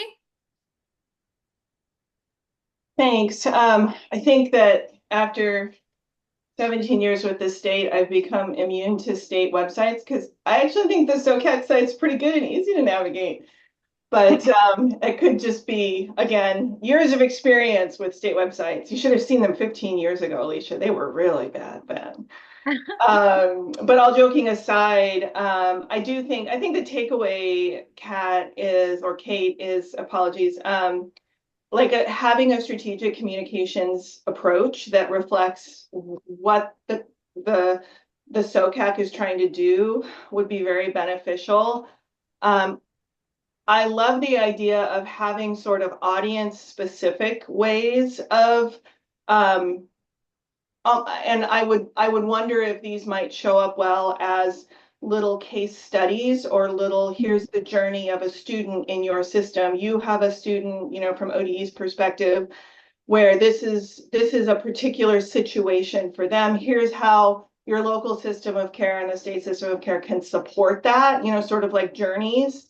For those different audiences. I do think that all of this needs to be done in really good alignment with local systems of care so that there truly is clarity across the system. But I know from my perspective, like having those education tools would be really helpful. And I think it would help us speed the process of, you know, describing how a local system of care fits into wraparound student supports within a full service community schools model, for example. Like it would just make it quicker to get there with people. And that would be really good. Yes, 100% everything that you just said. I love that. And I think when you read, if you get a chance to read the full report, there's definitely a lot of mention in there about collaborating with local systems of care and community partners and things like that, and really relying on them, especially in phase 2, to help create something that really could help replace a lot of information for people in all different agencies, really, and make it very collaborative. So I'm really excited that you share that vision with me. That's great. Yeah.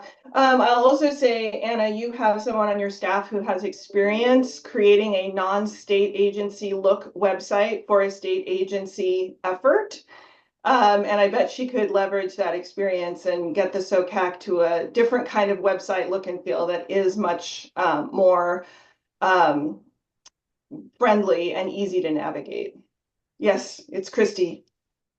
She may have been part of the reason why we are doing this whole communication. I mean, the reason why we did the communications contract was not just because of Christy, but her wishing we had a different, better website was definitely a part of the impetus. Another reason why we did it was remember when we had UConn come and did that? My gosh, I don't remember what SRSI stands for. System reform something instrument. The S does not stand for something, but I don't know what it is. They called out our communication strategies as one of our major challenges and gaps and opportunities for improvement. And so, you know, I know that one of the pieces of feedback that we received in the assessment, in that when Addie was talking about all the assessments, one of those assessments is from the OHSU data team. And in there, they mentioned like there's a lot of system of care assessments going on right now. So we're doing this communications one, and OHSU is doing theirs, and that can be confusing and overwhelming, especially for the folks who are participating in both. But my hope is that as we're doing this communication, understanding our communication needs and the structure of how we're going to roll forward our strategy, and we're doing our strategic plan, that we can roll a new communications platform out that reflects our new strategic plan, right? So there's sort of this like, hooray, system of care is like growing into its young adulthood all at one time. We'll see if we can pull it off, but that's the reason why we're doing the 2 projects at the same time instead of one and then the other.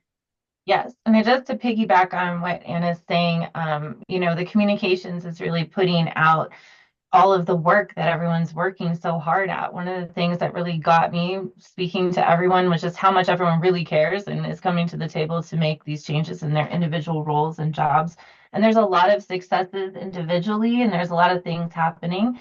But if you don't have the outreach and the marketing, the communication piece to like brag about what you will accomplish, you know, it's going to be much harder to be effective. So we want to put the teeth on what you guys are doing, and work together to figure out what that looks like so that everyone can move forward and get things accomplished, you know? Thanks, Kate. Any further questions or just comments, hopes and dreams for phase 2 or 3 from the council?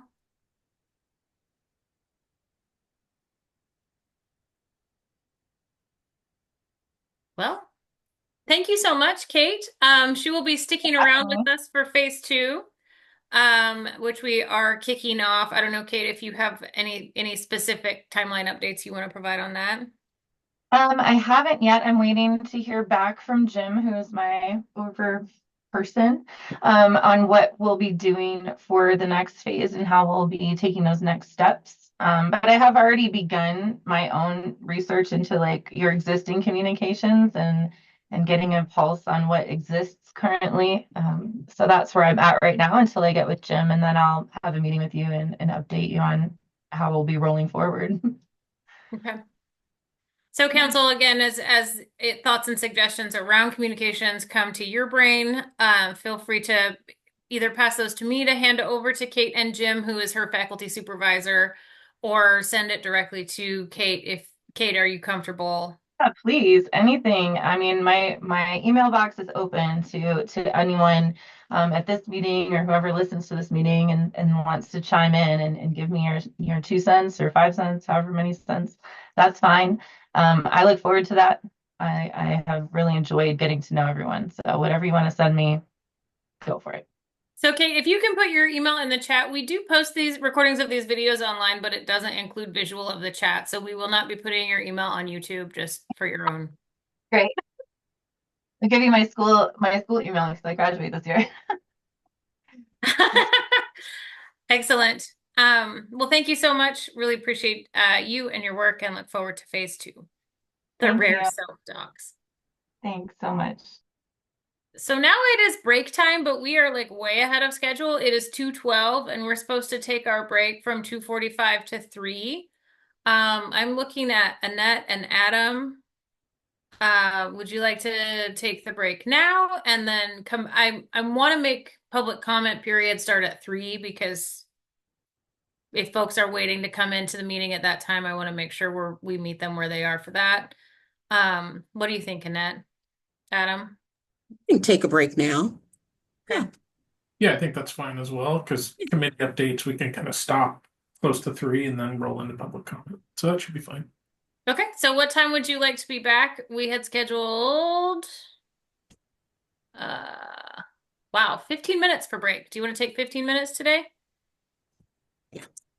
Okay, so we will be back at, let's say, 2:30. Thanks, everyone.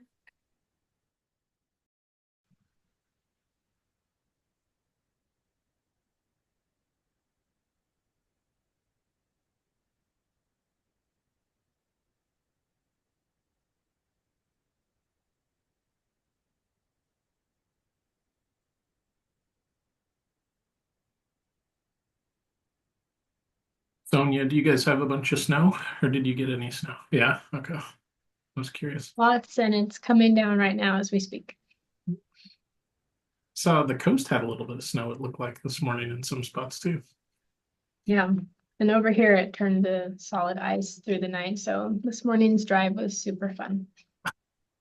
I'm sorry to hear that. Drive down, what, 97? Is that how you? Yeah, okay, yeah. Because you're up north of Bend, right? You're home, yeah, I thought so.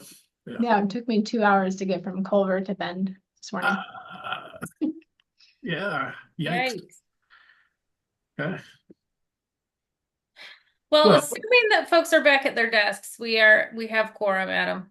Okay, cool.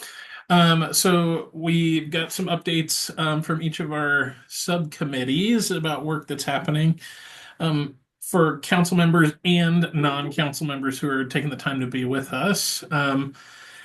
Listen for connections to the work that you're doing in the subcommittee you might be on, connections to your life and your work outside of the System of Care Advisory Council, and how you might be interested or able to engage and support progress being made and the voice that you could bring to those subcommittees, because you do not have to be a member of the council to participate in the subcommittees. So feel free to ask questions. We've got we scheduled 5 minutes. We've got at least 10 probably for each report. We're way ahead of schedule today. So the first group we've got up is the family committee. So I will turn it over to Alicia and Annette, who are co-chairs of that committee. Not sure which of you is providing the update, but I'll let whichever of the two of you it is go. I guess that would be me, Alicia. So, oh gosh, where do I start? Okay, so we are in the like planning phase, full-blown planning phase, trying to figure out all the things on how to make this a welcoming space and an effective space and efficient space. And so one of the things we just had a training with NAMI. Gosh, I don't remember the name. Joylene, what was the name of it? NAMI Smarts for Advocacy, telling your story. Yeah. So it was a nice uh kind of training for folks to learn how to share their stories, especially in the context of bringing it to a legislature or as a legislator, excuse me. Now, the other thing is, I think our next family meeting is going to be tomorrow, if I'm correct. My calendar is all off. Jolene, tomorrow, right? From 3:30 to 5? Yep. Okay, good. So tomorrow, Wednesday, from 3:30 to 5, we're going to be starting off on looking at, or we're going to work through introducing what SOCAC is, and also kind of the difference between the council and then the local councils or the local committees, and identifying what the framework of SOCAC is. And one of the things that I'm really excited about is also starting on the work of creating group norms, instead of using SOCAC's, standardized group norms. We're hoping to create group norms with the folks that are going to be part of the family committee. We intend on taking our time. If it doesn't happen tomorrow, it doesn't happen tomorrow. And I believe we also have some more trainings coming up through Common Thread. And I believe either, Julian, you probably are better at explaining that part than I would be. And I will pass it off to Annette if she has anything else to add. Thank you, Alicia. Yeah, go ahead, Julie. Thank you, Alicia. That was perfect. You handed off to me the policy advocacy trainings from Common Thread. So our friends at Common Thread are in various climate crises where they live, so they are not here today to share this themselves. But on Monday, February 10, from 3:30 to 5:30, there will be a Part 1, Family Advocacy, Turning Your Ideas into Real Change. Oh, thank you, Susan. You're online again. I'm just glad you're safe. Part 2 will be February 19 from 3:30 to 5:30, focused on connecting with your legislators. And Part 3 will be on March 3rd from 3:30 to 5:30, focused on telling your story to impact change. So we are going to continue learning together. Susan has shared dates, Zoom links, all the information you need to attend. Again, these are really focused on family advocates, caregivers, parents, guardians. So please do invite folks in your network who would really benefit from something like this. And anyone interested can reach out to Kara at commonthreadllc.com. Thank you. Thanks, Jolene. So in the chat, I see that Julie would love to know what the Family Advisory Committee is doing when you meet and who's participating. I know a little bit about that. We're just kind of building out the Family Advisory Committee. So it is in its formation, I think is a fair description. When are there regular days for meetings? And could someone either say those or put that in the chat, Jolene? So regular meetings will be the first Wednesday of every month, the day right after full council, from 3:30 to 5. So, Okay. and then the other question was who do we want there? Annette, Alicia, do you want to share anything about the audience? We are hoping to mainly bring in family members and caregivers with current and or former lived experience. And overall, we're hoping to get family members who are not necessary, who don't necessarily have to also have that dual hat of being part of, a system partner. However, of course, not excluding family members who are also system partners. I think the overall ask is just that we ask that we try to have the focus on that family lens rather than bringing in a system lens every time we walk through an issue or have conversations. I don't know, Annette, do you want to add to that? No, I think you said it all. Just looking for family perspective is what we're really trying to build on. So, thanks. Might I add one more thing? Sorry, Adam.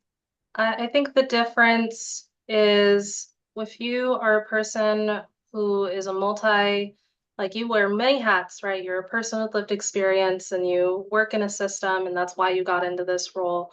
We don't want to exclude you, but the ask is that you make sure that you bring your own lived experience into space. So that can sound like what I or my family is going through rather than speaking on behalf of all the other families you've worked with, right? You're not talking for other families, you're there as yourself, just a person. Leave your title at the door. Thank you. Any other questions for or the Family Advisory folks or about the work they're doing? Or we move to the next? Yeah, Julie, go for it. Yeah, I'm so interested in supporting the growth of this group in any way that I might be able to, Alicia and Annette. And yeah, just recognizing that I don't know what you mean by system partners. Do you mean like the family peer support specialist, people who are working now? No. People who are other. Yeah, because I was going to say, we're working as a peer support provider really I know for me expand, and so many people that I work with, expanded my ability to not only have the lens of my personal experience, but then also many, many more families. I just learned so much more about systems involvement that I was not personally, my story did not involve. And because so many of us do go into the work, sometimes we are absolutely in a dual role of being a peer support provider and our own lived experience. So, But yeah, Julie, and I want to honor that, absolutely honor that. And that's why So I'm a backtrack because the same thing is kind of like for me, since like me sitting in this position now, has given me a lot of ability to connect with so many, with way more family members, even than I did before. And I draw on their experiences to inform the way that I advocate here, right? That is, and I honestly and truly think that's fantastic. And I mean, I'd be happy for you to be part of the space. I think it was more kind of like there is a nuance there in terms of individuals who have kind of like that positional and organizational power, who happen to also have lived experience, versus those of us who have absolutely no positional power, or maybe like slightly more like you and I would have, right? And looking at a barrier or a challenge.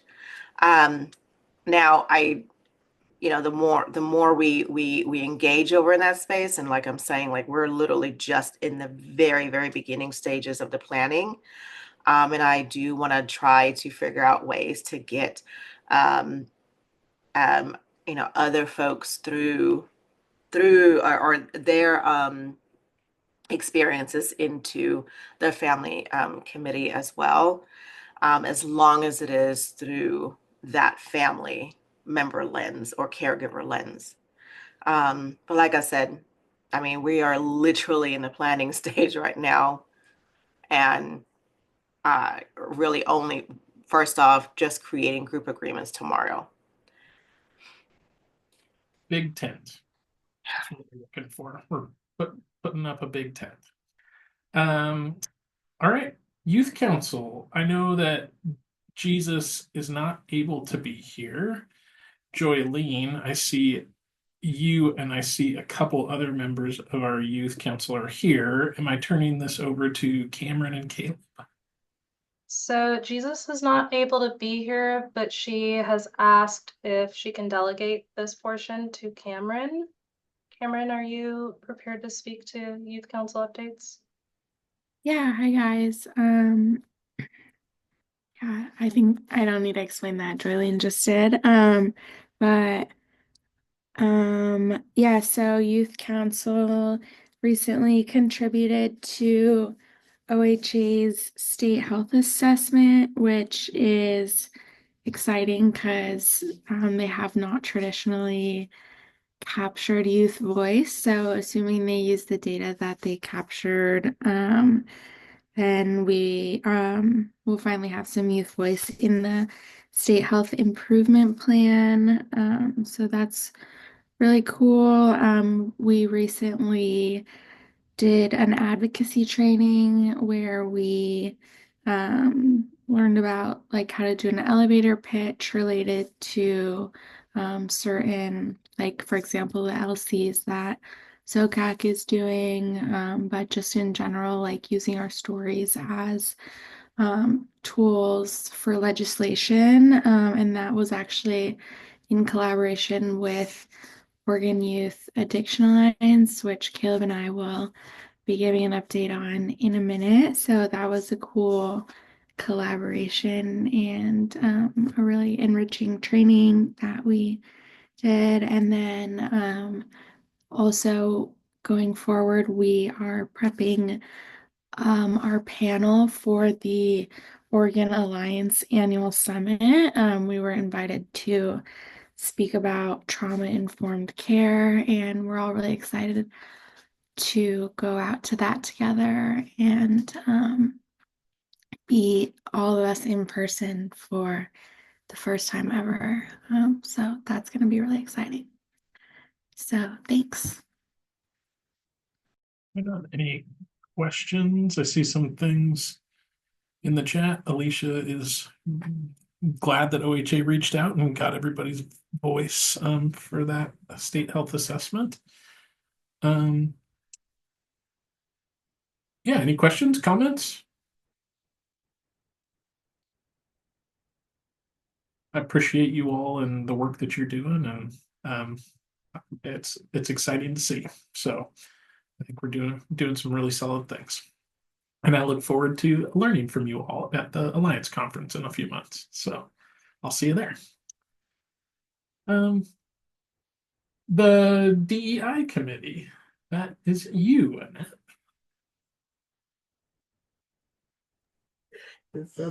Thank you, Adam. Well, I think we covered it earlier. The processes that we're working on, our next meeting will be on February 14th. Still reviewing the report from OHSU.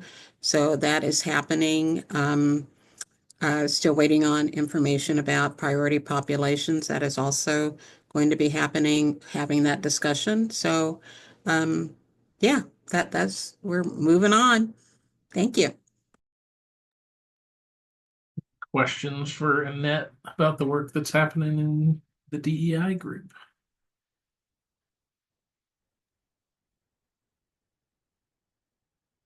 Anna, did you have something you wanted to say? No? Okay. I just noticed that Anderson's name is spelled wrong on the slide. We'll fix that and post it correctly on the website. Yeah. Apologies. Yeah, I'll also just comment that like 18 voting members, right? A third of them are council members. We've got a nice mix of folks. So I think, again, encouraging folks that may not be SOCAC council members to participate in our subgroups, because that's where a lot of the work gets done, and we appreciate the additional voices at those spaces. So please do join if you aren't a part of one and want to be involved.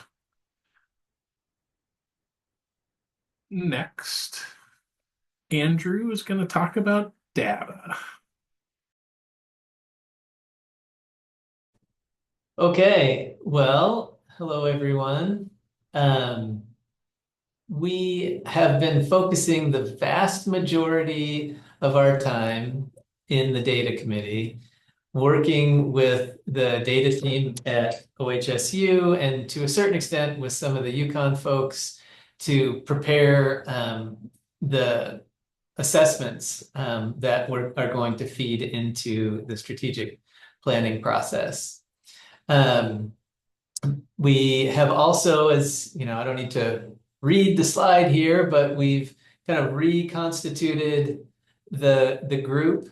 We've had some consistent members and then some people that have kind of been dropping in and out. And Christy and others did a really nice job of sort of getting all that organized, figuring out how we're going to have a more stable sort of voting membership. And so we did kind of like a little getting to know you meeting, and we did some other stuff.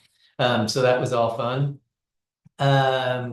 And yeah, from the broader SOCAC group, we've got these 3 members. I'm the chair, plus Dan, Adam, and Alicia are on that group. The thing about the data committee and the processes that we're going through is it's kind of like always a 3 steps forward and 2 steps back kind of a process. And that's largely because of one of the comments that Anna was making earlier in this meeting, is that the data that we have available to us generally doesn't answer the questions we want with the kind of specificity that we want. So we've been talking about different ways to responsibly kind of back into some information using statistical models and other approaches, but some of that's still just sort of information.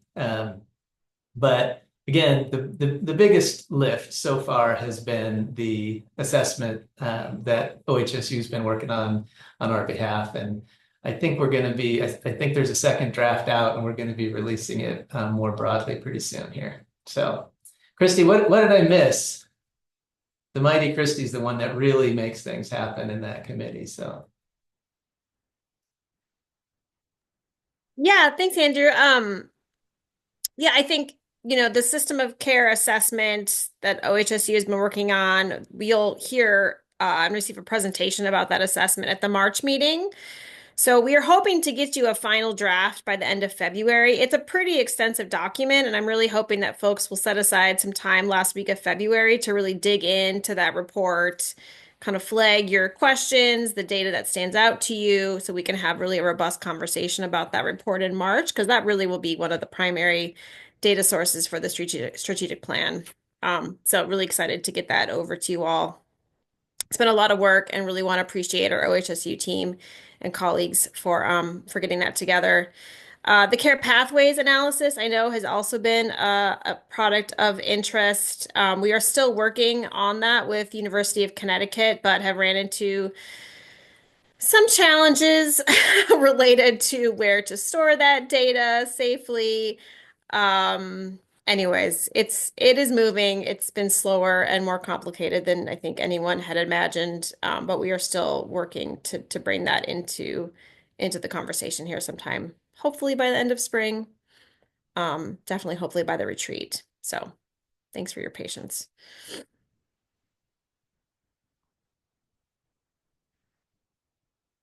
think that pretty much concludes our report. I mean, the only other thing I would say is I think that this group is probably all on the same page, that what we want to know from an informational standpoint is, are the services and supports available to people when they need them, and having the kinds of impacts on their lives that we hope to have, meaning a positive impact, that there is an actual quality of life improvement as a result of interventions that are put into place. And that's kind of what we're grappling with all the time. How do you measure that? How do you measure that over time, et cetera? So it's complicated to try to figure those questions out, but I'm not giving up. I don't think anybody else is. Any questions for Andrew, or questions about the data committee and what the latest is? Just to be clear, for folks, the first bullet points aren't what the committees do exclusively. So like while this bullet here at the top is providing feedback on the assessment being completed by OHSU, that is just kind of the most pressing topic that is happening at the moment. It's not the sole purpose of the committee, just to be clear. So we've got 6 minutes. What's our next slide here? Grants, and Emily Cooper is not here today. Christy, can I tap you? Or maybe I know you staff that and you're there, but is that okay?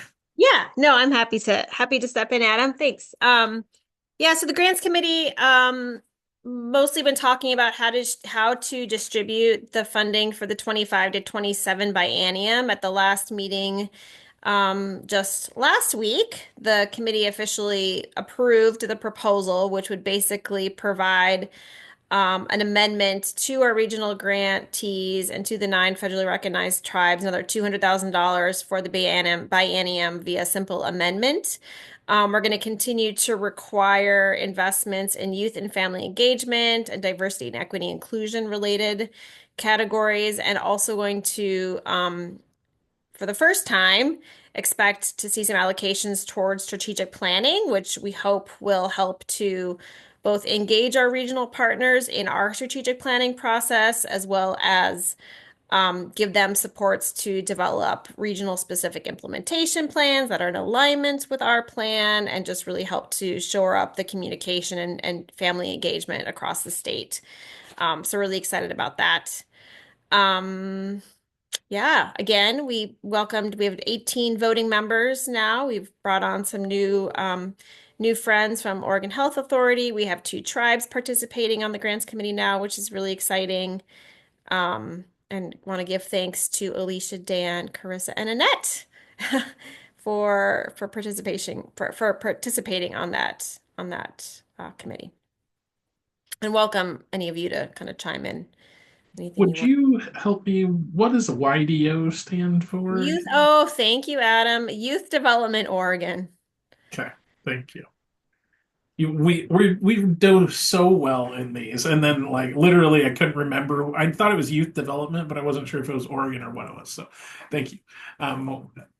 With 3 minutes left, any questions for Christy or the grants committee? Any thoughts from other grants committee members?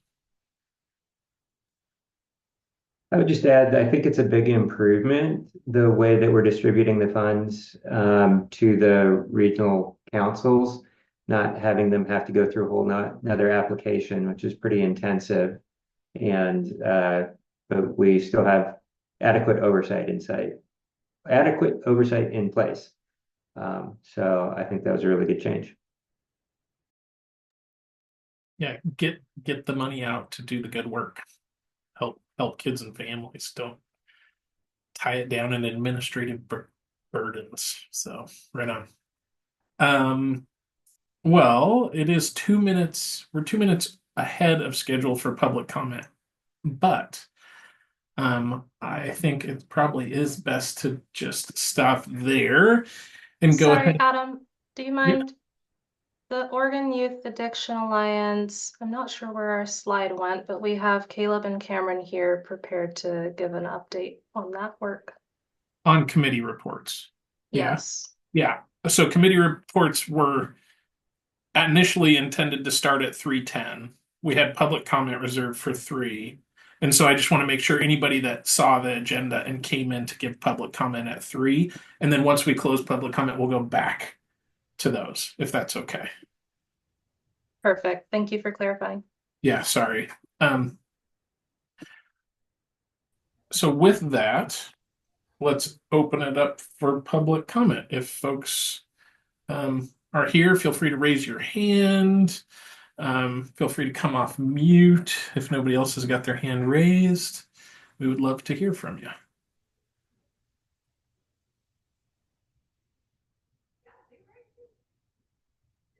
Yes, we see the public comment slide. Yeah, thank you. Oh yeah, privately, if you don't want to come off mute and speak publicly, you can privately chat Joylene, Carter, Alicia Overstreet, or Annette Magico to me with questions or comments, and they can also share that for you.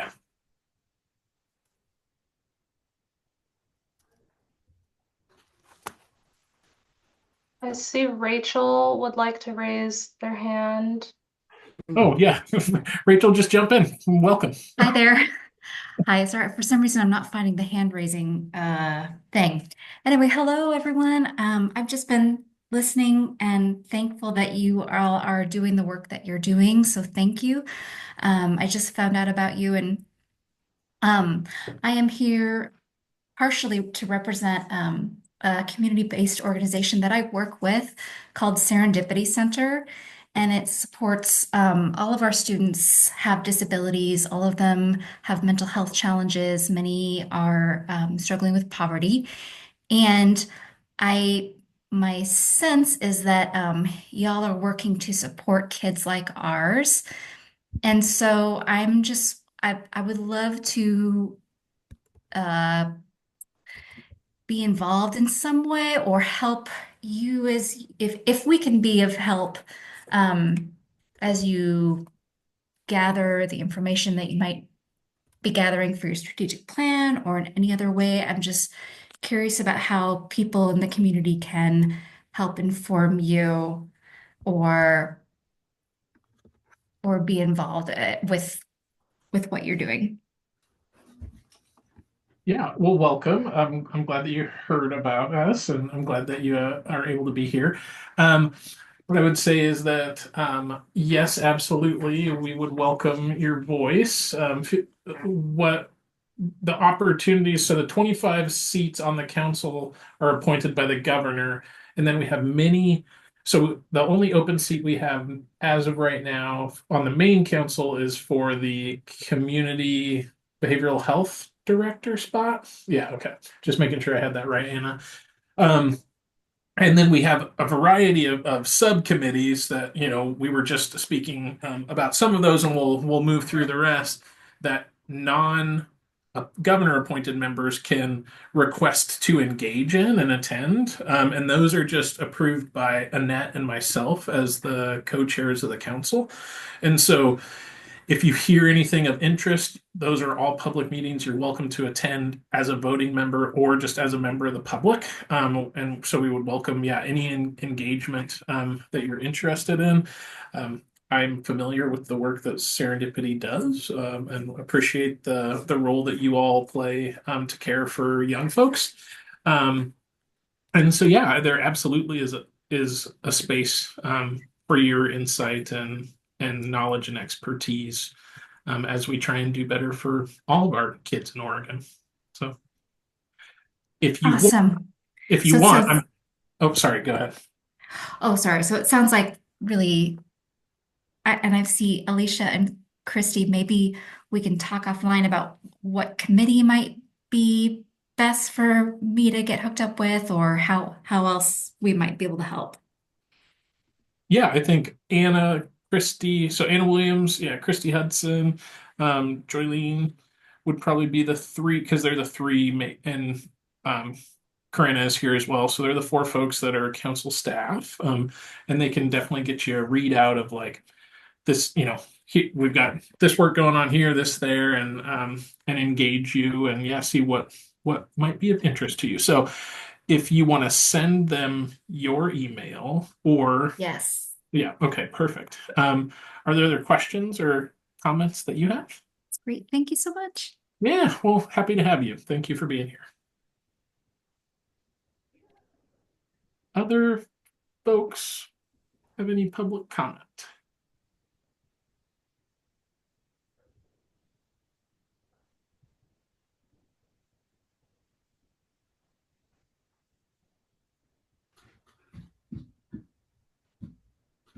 Caleb, I see you're off mute, but is there any? Nope. Okay, wasn't sure.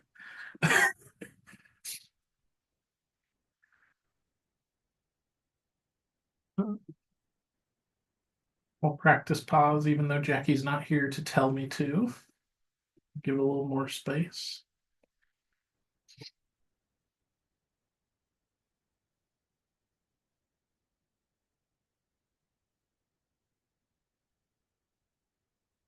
Yeah, no problem, Caleb. You didn't say anything, or there was no noise really. I just, I think you moved your chair or something, and so it pinged you a little bit. So you're all good, man. All right. Well, not hearing any, not seeing any, um, in the chat, not seeing Annette or Alicia or Joylene with anything. With that, we will go ahead and end the period for public comment and dive back into our committee reports.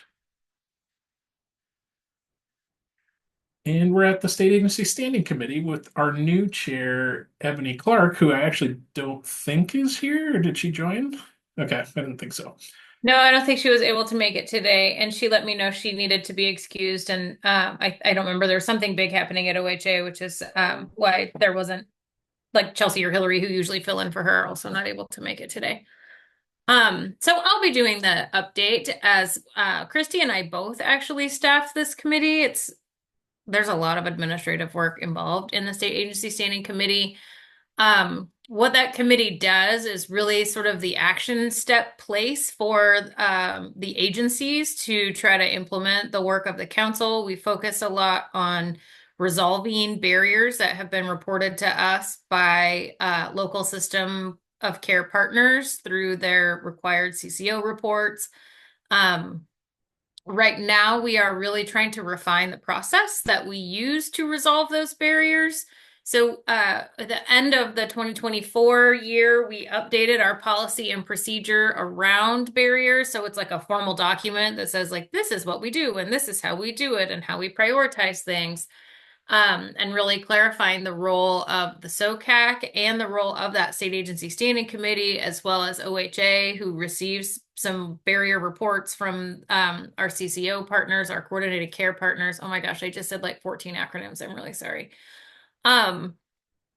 And so how do we all do, since we all have sort of a hand in the cookie jar, how do we know who's doing what and keep things moving forward, was the conversation that we had sort of throughout fall and winter. Separately, but kind of amazingly, a bunch of our agency partners, sort of subject matter experts on the children's system, completed this thing which we are calling the Continuum of Care slide deck, with Christy's tenacity and persistence urging them on. Christy, you could probably explain it better than I. If you can just mention like the 5 categories of services and the agency partners, not all of the, like the agency names of who participated in pulling this whole thing together, then I'll come back and talk about why it matters. Yeah, sure. So we worked with ODHS, both Child Welfare and Office of Developmental Disability Services, Oregon Department of Education, Oregon Health Authority, and then Oregon Youth Authority, both to pull in juvenile justice services provided by state and county facilities. And we looked at all of the services and supports. I think there's something, like 160 slides or something, but we categorized all of the publicly available services and supports for youth in system of care within 5 categories. So we've got kind of prevention, early intervention services, we've got home and community-based services, we've got intensive residential services, we've got specialized services, which is mostly for juvenile justice and transition-aged youth. And then the 5th category is related to social determinants, so looking at things like housing supports, employment supports, income supports, transportation, legal issues, etc. So, and as I feel like this is the caveat of today's whole meeting, like there is data that we don't have access to. So privately funded services, services that are direct federal funded, right? There are some things that are not included in this slide deck, but the intention was really to get the services and supports that are funded by the state of Oregon into one sort of list, so that ideally the first step, what we're doing is trying to make sure that we're all talking about them using the same words and definitions across our agency partners. Turns out that like home and community based meant something different if you were thinking through a Medicaid lens versus if you were thinking through a public health lens. So like home and community based in Medicaid means like HCBS, which is a funding stream. Home and community based for people who don't work in Medicaid means that thing happens either at your home or in your community. And so knowing the difference of what we mean when we say words, making sure we were understanding what eligibility requirements exist. Do you need a specific type of diagnosis? Do you need to be involved in a certain type of system already in order to get through the door? And then also really trying to understand where it was really interesting going through the process. There were sometimes disagreements between agencies or divisions about what services should live where in sort of those categories that Christy just named. And so what we've done is we've gone ahead and flagged all of those, what I would call friction points, where there wasn't quite 100% consensus across agency land that this is how we should describe this thing or who gets to use this thing. And that information, well, the whole slide deck itself, but all of those friction points that were flagged are going to the governor's Behavioral Health Initiative subcabinet, where the leaders of each of those systems that Christy just named sit in a room periodically and talk about how to improve collaboration and coordination between systems. And we'll sort of highlight those friction points and say, this was a hard thing for us to communicate across divisions. Let's get clear as leaders about how we're going to use the words consistently so that we can flow it down through all the folks that we lead and make sure that we all have a shared understanding. Once we've done that, then we're going to try to work on that slide deck to make it accessible to people who are trying to use the services and systems and understand how they can get through the door that they're trying to get through. We've used the analogy a lot. Getting into services in Oregon is like walking into a hallway full of doors and you don't know which ones are locked and which ones aren't. So that's what this slide deck is. It's like a map of the doors. We don't have the keys for all of those doors yet, but that's the goal of trying to make sure we know which door is which and which key goes where. So ongoing. We are monitoring the work on resolving 17 barriers that have been reported to the state agency standing committee through our sort of formal process from our system of care, our local system of care partners. And really trying to focus in 2025 our energy on resolution, on solving these problems and making it clear that the problem has been solved to the folks who reached out. One process that we have in there is checking back with the family or youth who originally named the barrier that wound its way up through the system to us to see if anything has changed for them. Before we say like problem solved, we think we've solved this problem for you. So that sometimes takes a little bit longer to get connected to and have that conversation. We have 22 voting members. It is a very agency heavy space, but the people with lived experience that come to those meetings are so incredibly valuable for keeping us grounded in lived experience instead of just going off into, acronym land and confusing the heck out of each other, thinking we're all understanding. That is the committee where we once had an hour-long conversation about a spa, where half the room was talking about a state plan amendment and half the room was talking about a special purpose allocation, and we didn't know we had wasted an hour of time thinking we were solving a problem that we weren't even having the same conversation. So we have to be really careful about acronyms in that space. And I want to thank Cassie Mosley, Adam Rodakowski, Alicia Overstreet, and Jackie Serrano, the SOCAC members who show up in that space and work to keep us honest. Any questions about that committee or comments?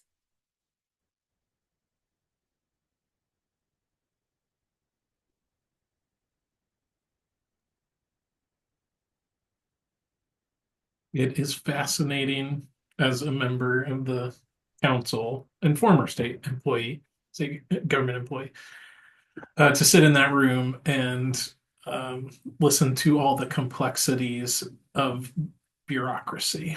And I appreciate the people that are in that room and the fact that they are trying to tear those things down. So it's a good one to have your voice heard if you are not a state government employee, getting directly to the issues that sometimes get stuck in those bureaucratic gears.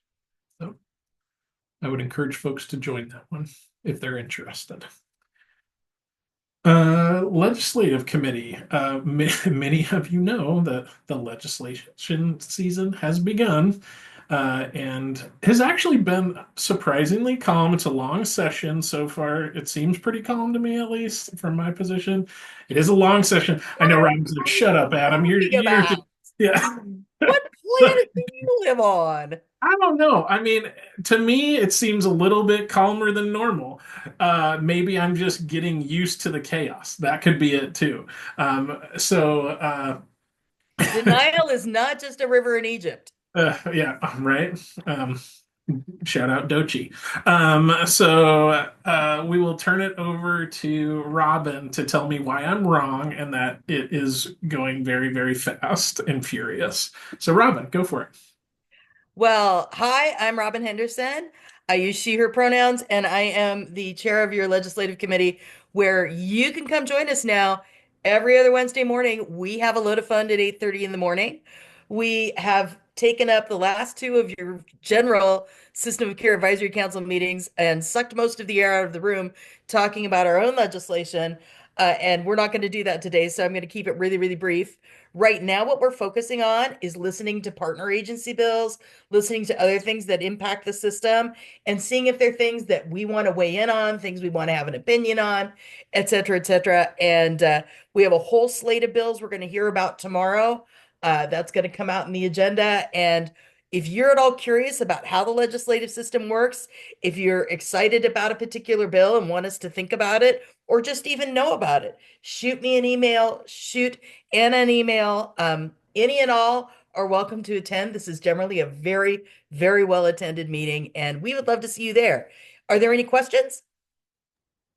Only thing I would comment, Robin, in addition is, we have had some discussions, because that legislative meeting is can be kind of raw sometimes. And so we've talked about how the legislative committee meetings really aren't a safe space necessarily, but they're a brave space. And so sometimes the conversations get um, really passionate. And so that can be hard sometimes for folks. And so I just want to make sure that we're kind of giving that advance warning and heads up as folks choose to join that meeting. So I just wanted to throw that out there.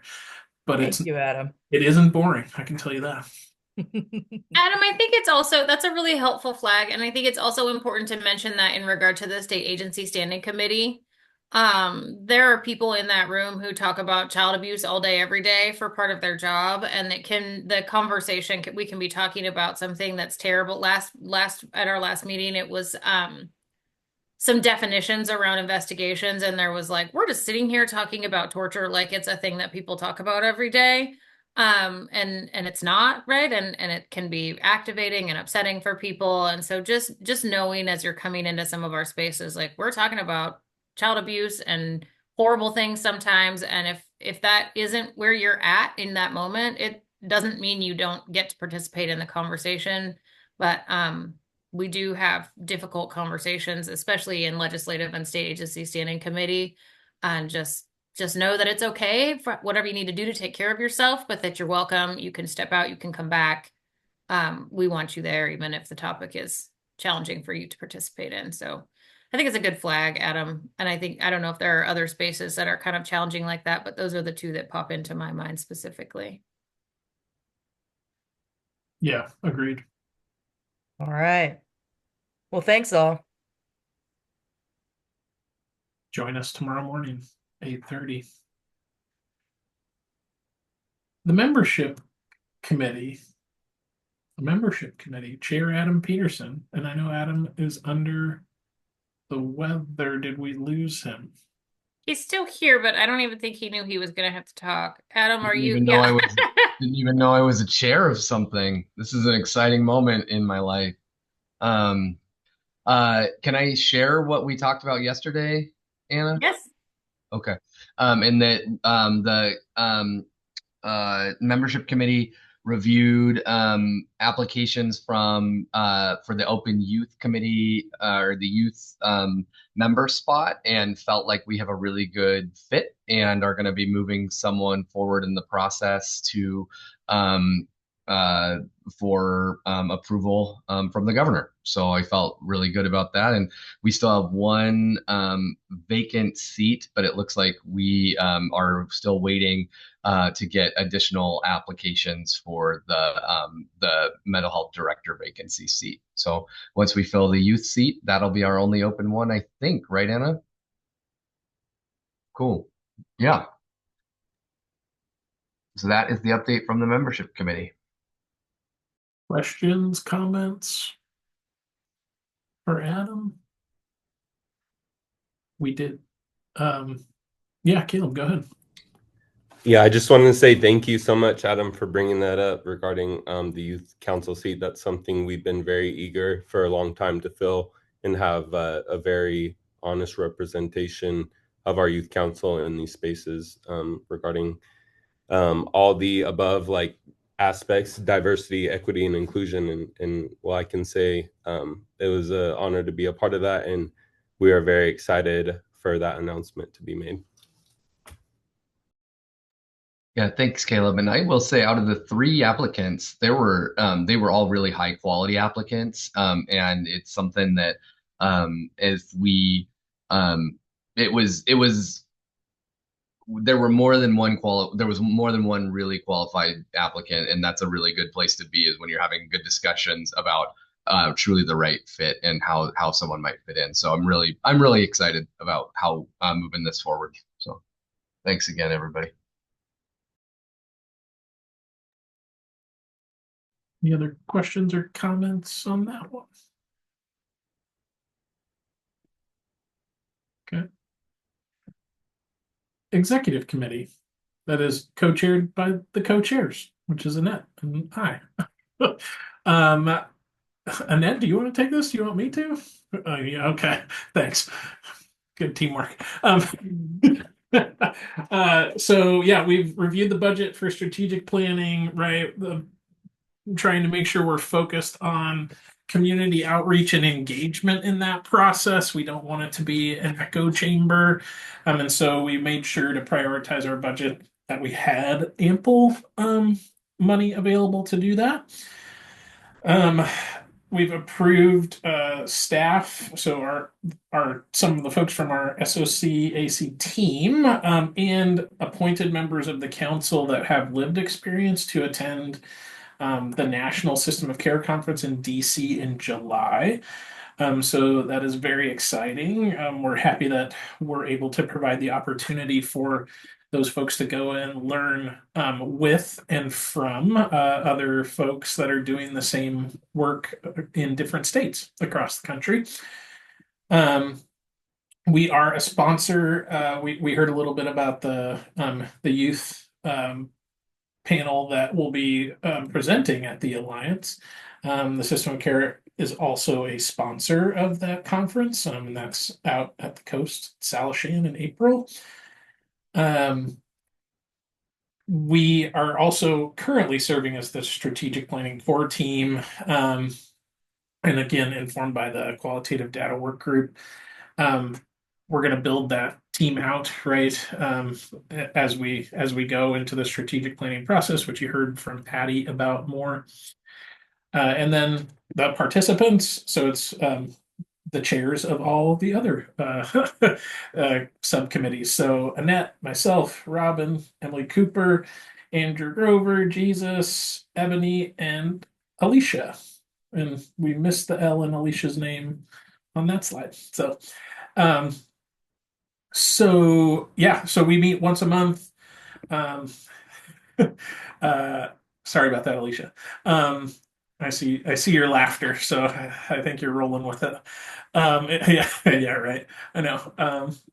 Yeah. So, questions, comments, thoughts about that?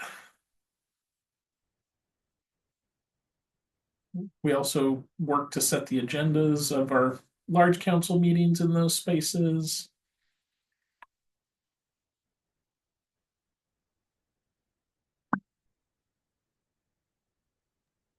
Adam, you're the chair of all sorts of things, Adam Peterson. Look at here you are again on a slide. Yeah. And this one, I'm going to need Christy's help getting us complete up to speed. I know we met last month, but I actually had to sign off a little bit early from that meeting. So, Christy, do you mind taking this one for us? Sure. No problem, Adam. Yeah, so Youth Respite Work Group. This group has been around for almost a year now since you all approved the Youth Respite Report last spring. We've been advancing recommendations outlined in that report.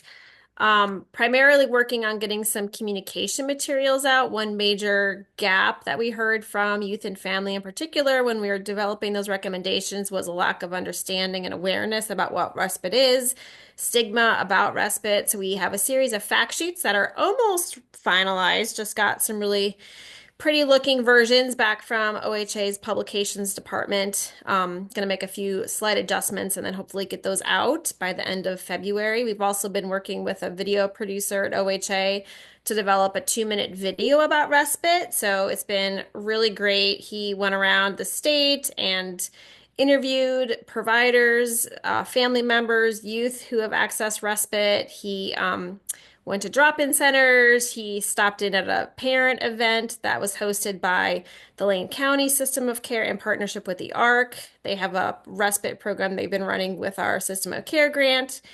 Anyways, he got a lot of footage and is now putting that together in a 2-minute video that will be kind of a complement to the series of fact sheets. We've got 4 versions of that fact sheet. There's one for general audience. There's one specifically for family or caregivers, one for youth, and then finally one for policymakers, which is particularly important because I think you all, or maybe it was the legislative committee, approved a introduction of a respite-related amendment to the SOCAC omnibus bill. After further consideration, it was advised that we actually pull that piece out of the omnibus bill, and instead we are going to be working with Senator Reynolds to introduce a respite-related legislative concept, which is really exciting. It's basically lifting a similar proposal that OHA had included in their policy option packages for the 25 session. It did not get picked up in the governor's recommended budget, but we are basically taking pieces of that POP and working with Senator Reynolds to introduce it. So the bill has not yet been dropped yet. I will get you all a bill number as soon as I have it. But basically, it would direct the Medicaid division to stand up additional respite services for youth age 0 to 25, primarily through turning on some of the Medicaid waivers. The 1115 and 1915 waivers are typically used in other states to expand respite access, but we're also hoping that this would also provide additional funding and resources for informal respite supports, youth directed respite. So really excited and look forward to working with y'all during session to see that bill get passed.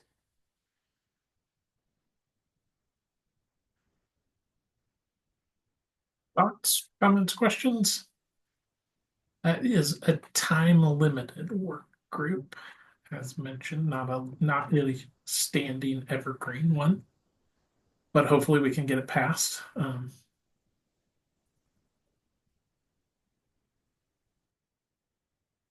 Okay.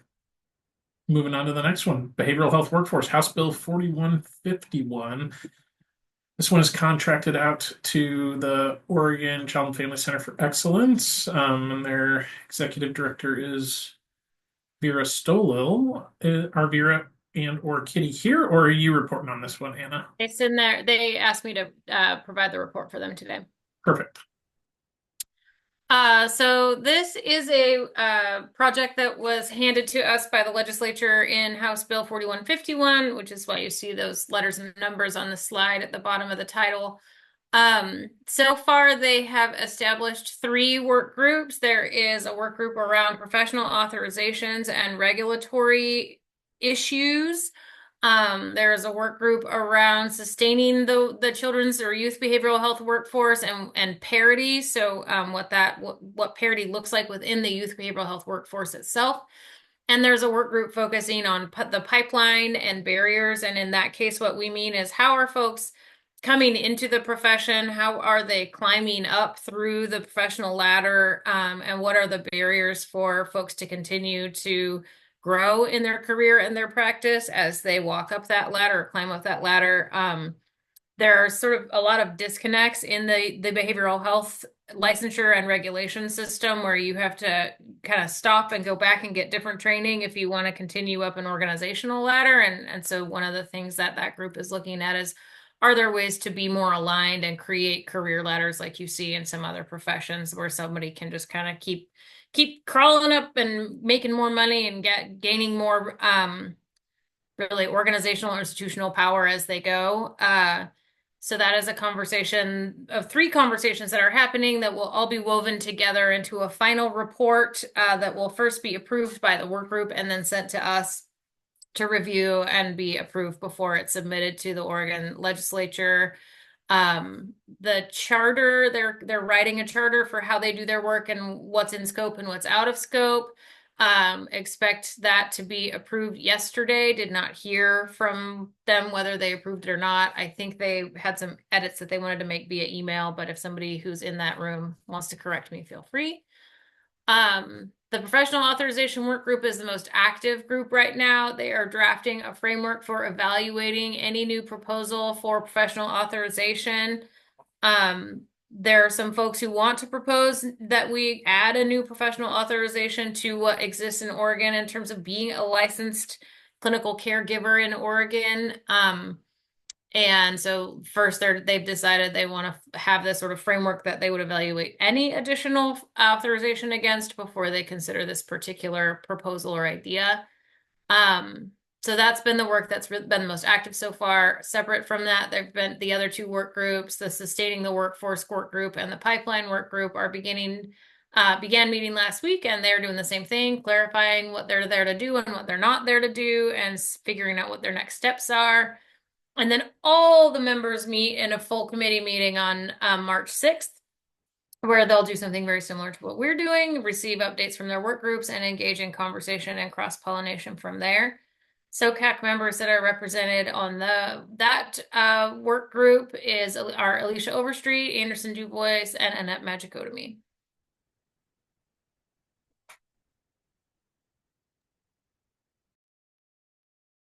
Thoughts, questions, comments on this one? All right, group today.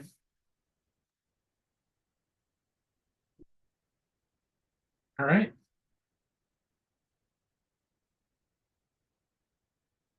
Oregon Youth Addiction Alliance. Oh yeah. Here we are, Jolene. See, we didn't forget our crew at Oh yeah. Cameron Burke and Caleb Gamby are both here. So go ahead. I'll turn it over to you two. Oh yeah, Adam. I like that. We love hearing that. Thank you so much for inviting us and as well as keeping us in mind. Here with Cameron Burke, who gave our youth council update. For those of you who haven't had the acquaintance, Caleb is my name. We run the Oregon Youth Addiction Alliance, and reporting from our meeting Friday, the last one in January, we're so excited to announce that we have adopted with consensus our charter and decision-making process, are working on fine-tuning and establishing that using the GARE tool and the support of Annette in that group, which we very much appreciate, to make sure it's all-inclusive and considering both the intended and unintended consequences, as well as we're adding more work groups, doubling down on our work in these. So we'll be meeting bi-weekly on Wednesdays to accommodate our youth time availability, which is something that we've been striving to make sure is accessible for our very busy youth that are doing multiple sports like cross country and all these exciting things we love hearing about and being able to accommodate for them. Debrief for youth has been very meaningful, and we as chairs have been able to connect with our youth on a very meaningful and supportive level, and just super grateful for the opportunity for us as chairs to be able to meaningfully connect and support our youth on our time that we've established with them, and buckets of work as well in these groups that we've been fine-tuning. We had a full council public meeting, and as far as we know, as far as like public, family reps, and youth, we've established 8 buckets in the how and the why and the through values on how we want to do this work, and we've received positive feedback about that. We're learning more and diving into the dynamics with staff, facilitators, and fellow youth participants within the work, and have established a choir sheet, which gives us a little more context and scope into our roles and what is our expectations are really. I'll keep it kind of short and sweet on the last thing, but the last thing that we're working on is as we're moving into the buckets. Oregon Youth Addiction Alliance has established a project sheet that we're able to, create actionable outcomes and measurables. So we're excited to be able to create more goals, moving towards a strategic plan to be able to ensure that the, vision of the youth and the engagement on different levels as far as accessibility, not just when we're in the meetings, but be able to connect and see the dots in the bigger picture from any point in scope that you're coming from. That's my update. I'd love to pass it to Cameron. Thank you. Yeah, I don't have too much to add. Last week we just had our third monthly meeting. So again, everyone's welcome to come, and as Caleb mentioned, we're adding another meeting where we're going to be doing more of the nitty-gritty, getting some of the work done, and everyone here is also invited to come to that if the state of addiction for youth in Oregon is something that you're passionate about. We would love to see you there. I think it's been really great so far, and we it's only possible because of all of the people in the community who come to our meetings and give us ideas and contribute to that. So thank you guys for having us today. Thank you both for being here. Am I correct that this is a joint effort with the Alcohol and Drug Policy Commission as well? Yeah, okay. I just want to make sure. And apologies if I missed that. No worries. No, I was just going to say we're trying to avoid the use of the word joint in this Youth Addiction Alliance space. So we are saying it is a collaborative effort between the Alcohol and Drug Policy Commission and the System of Care Advisory Council. Noted. Yeah, sorry we didn't clarify that. Our goal, we're also like a more long-term but limited scope work group technically of SOCAC, and our goal is to create a strategic plan for addressing addiction in youth in Oregon. So if that's something that interests you, please come check out or reach out to Caleb or I or Joylene. I think her information's a bit easier to come by. So yeah. And Julian did put the next meeting in the chat. It is also available on one of those tiles on our website as one of those public meetings that we notify you of. And then to Cameron's point about the strategic plan that the OYA is putting together, it will be integrated and incorporated into both the System of Care Advisory Council strategic plan and the Alcohol and Drug Policy Commission strategic plan. That's why we're doing so much damn planning at the same time. Important planning. Appreciate Cameron and Caleb, the two of you, and your continued leadership and all that you're doing. So questions, thoughts for Caleb or Cameron?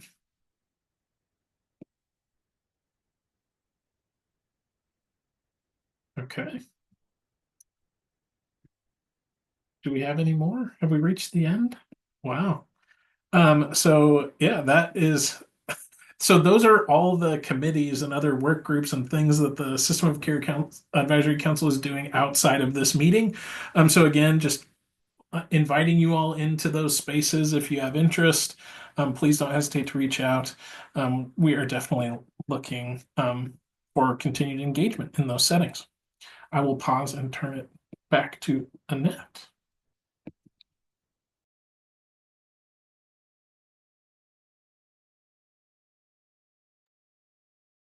Thank you, Adam. Just a few housekeeping announcements before we go. The meeting time change survey is coming soon, so be on the lookout for that. I'm just trying to accommodate all the voices at the table, youth voice, community voice, to make sure that we're setting a time where everyone can attend. In-person SOCAC meeting, continued discussions about that. Still talking about the month and the location of where that could be. And that is all I have. Are there any other topics that anyone wants to announce right now? Anna? Thanks, Annette. I think just for the in-person System of Care Advisory Council meeting, staff have discussed, we've made a little map of where all of our members live, and tried to think about what would be accessible and where we could find a facility that would work. We acknowledge that wherever we meet, some people will have less easy access than others. So the proposal for the in-person, we're looking at either March or April, so our next meeting or the one after. We'd like to do an in-person meeting of the full council before our strategic planning retreat, so that we've had a chance to be together in the space, breathe air together, eat food together, and also because we're going to do a fairly ambitious hybrid experience at our strategic planning retreat where we'll have our council members in a room, but we'll be trying to web in committee members so that the data committee can engage around what data needs we have. And so we need to kind of practice doing a hybrid meeting that isn't really terrible. before we do it for our strategic planning. And so we're asking you all to think about, is March or April a better time for an in-person meeting? Thinking about weather in your area, thinking about your own life and the driving. Right now, the time we expect would be the same time that we normally do. So the same epic 4-hour meeting. We hear you. We know that is not awesome. We're trying to figure out what else we can do. And frankly, what information to cut out of these meetings so that we don't have to do 4 hours a month. So 12:30 to 4:30 in March or April, and really thinking about doing it in Portland. The Portland State Office Building is the closest for the vast majority of folks if we average out driving times, and it has parking and really easy to use technology. If you hate that idea, tell Adam. If you love that idea, tell me. Sorry, just kidding. You can tell me either way. But so just sort of wanting you all to have that sitting out there in your thoughts about what I want March, what I want April, would Portland work for me? Would Portland not work for me? We'll be sending out a survey, but that's sort of where the thinking is going and the why behind that thinking. So I don't know if folks want to engage in conversation about that right now. Sonia, I see you nodding, and I know you are not a Portlander. I don't know if you have anything you would want to say about that, but you are very welcome to say it here or in another space, whatever works easier for you. Thanks. Yeah, I'm totally open to hybrid options, and I have some experience with some other statewide meetings that I'm part of where it works really well. So I'm happy to share what we've found to work in those settings. So, because I know most of the time, I don't drive over the mountain, just depending on how much time and the length and all that kind of stuff. But okay, we'd love to work with you on that. Corinna, maybe you can make a note to yourself to reach out to Sonia so she can help talk us to like logistics that are functional for hybrid meetings. Thank you.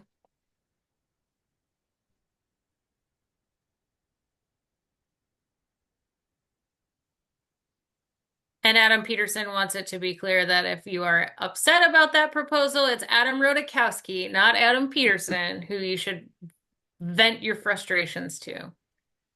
Adam needs more frustration in his life. I don't think he has enough on the day-to-day, and that is deep sarcasm. I think that's it, co-chairs. Well, we don't want to let people go 45 minutes early.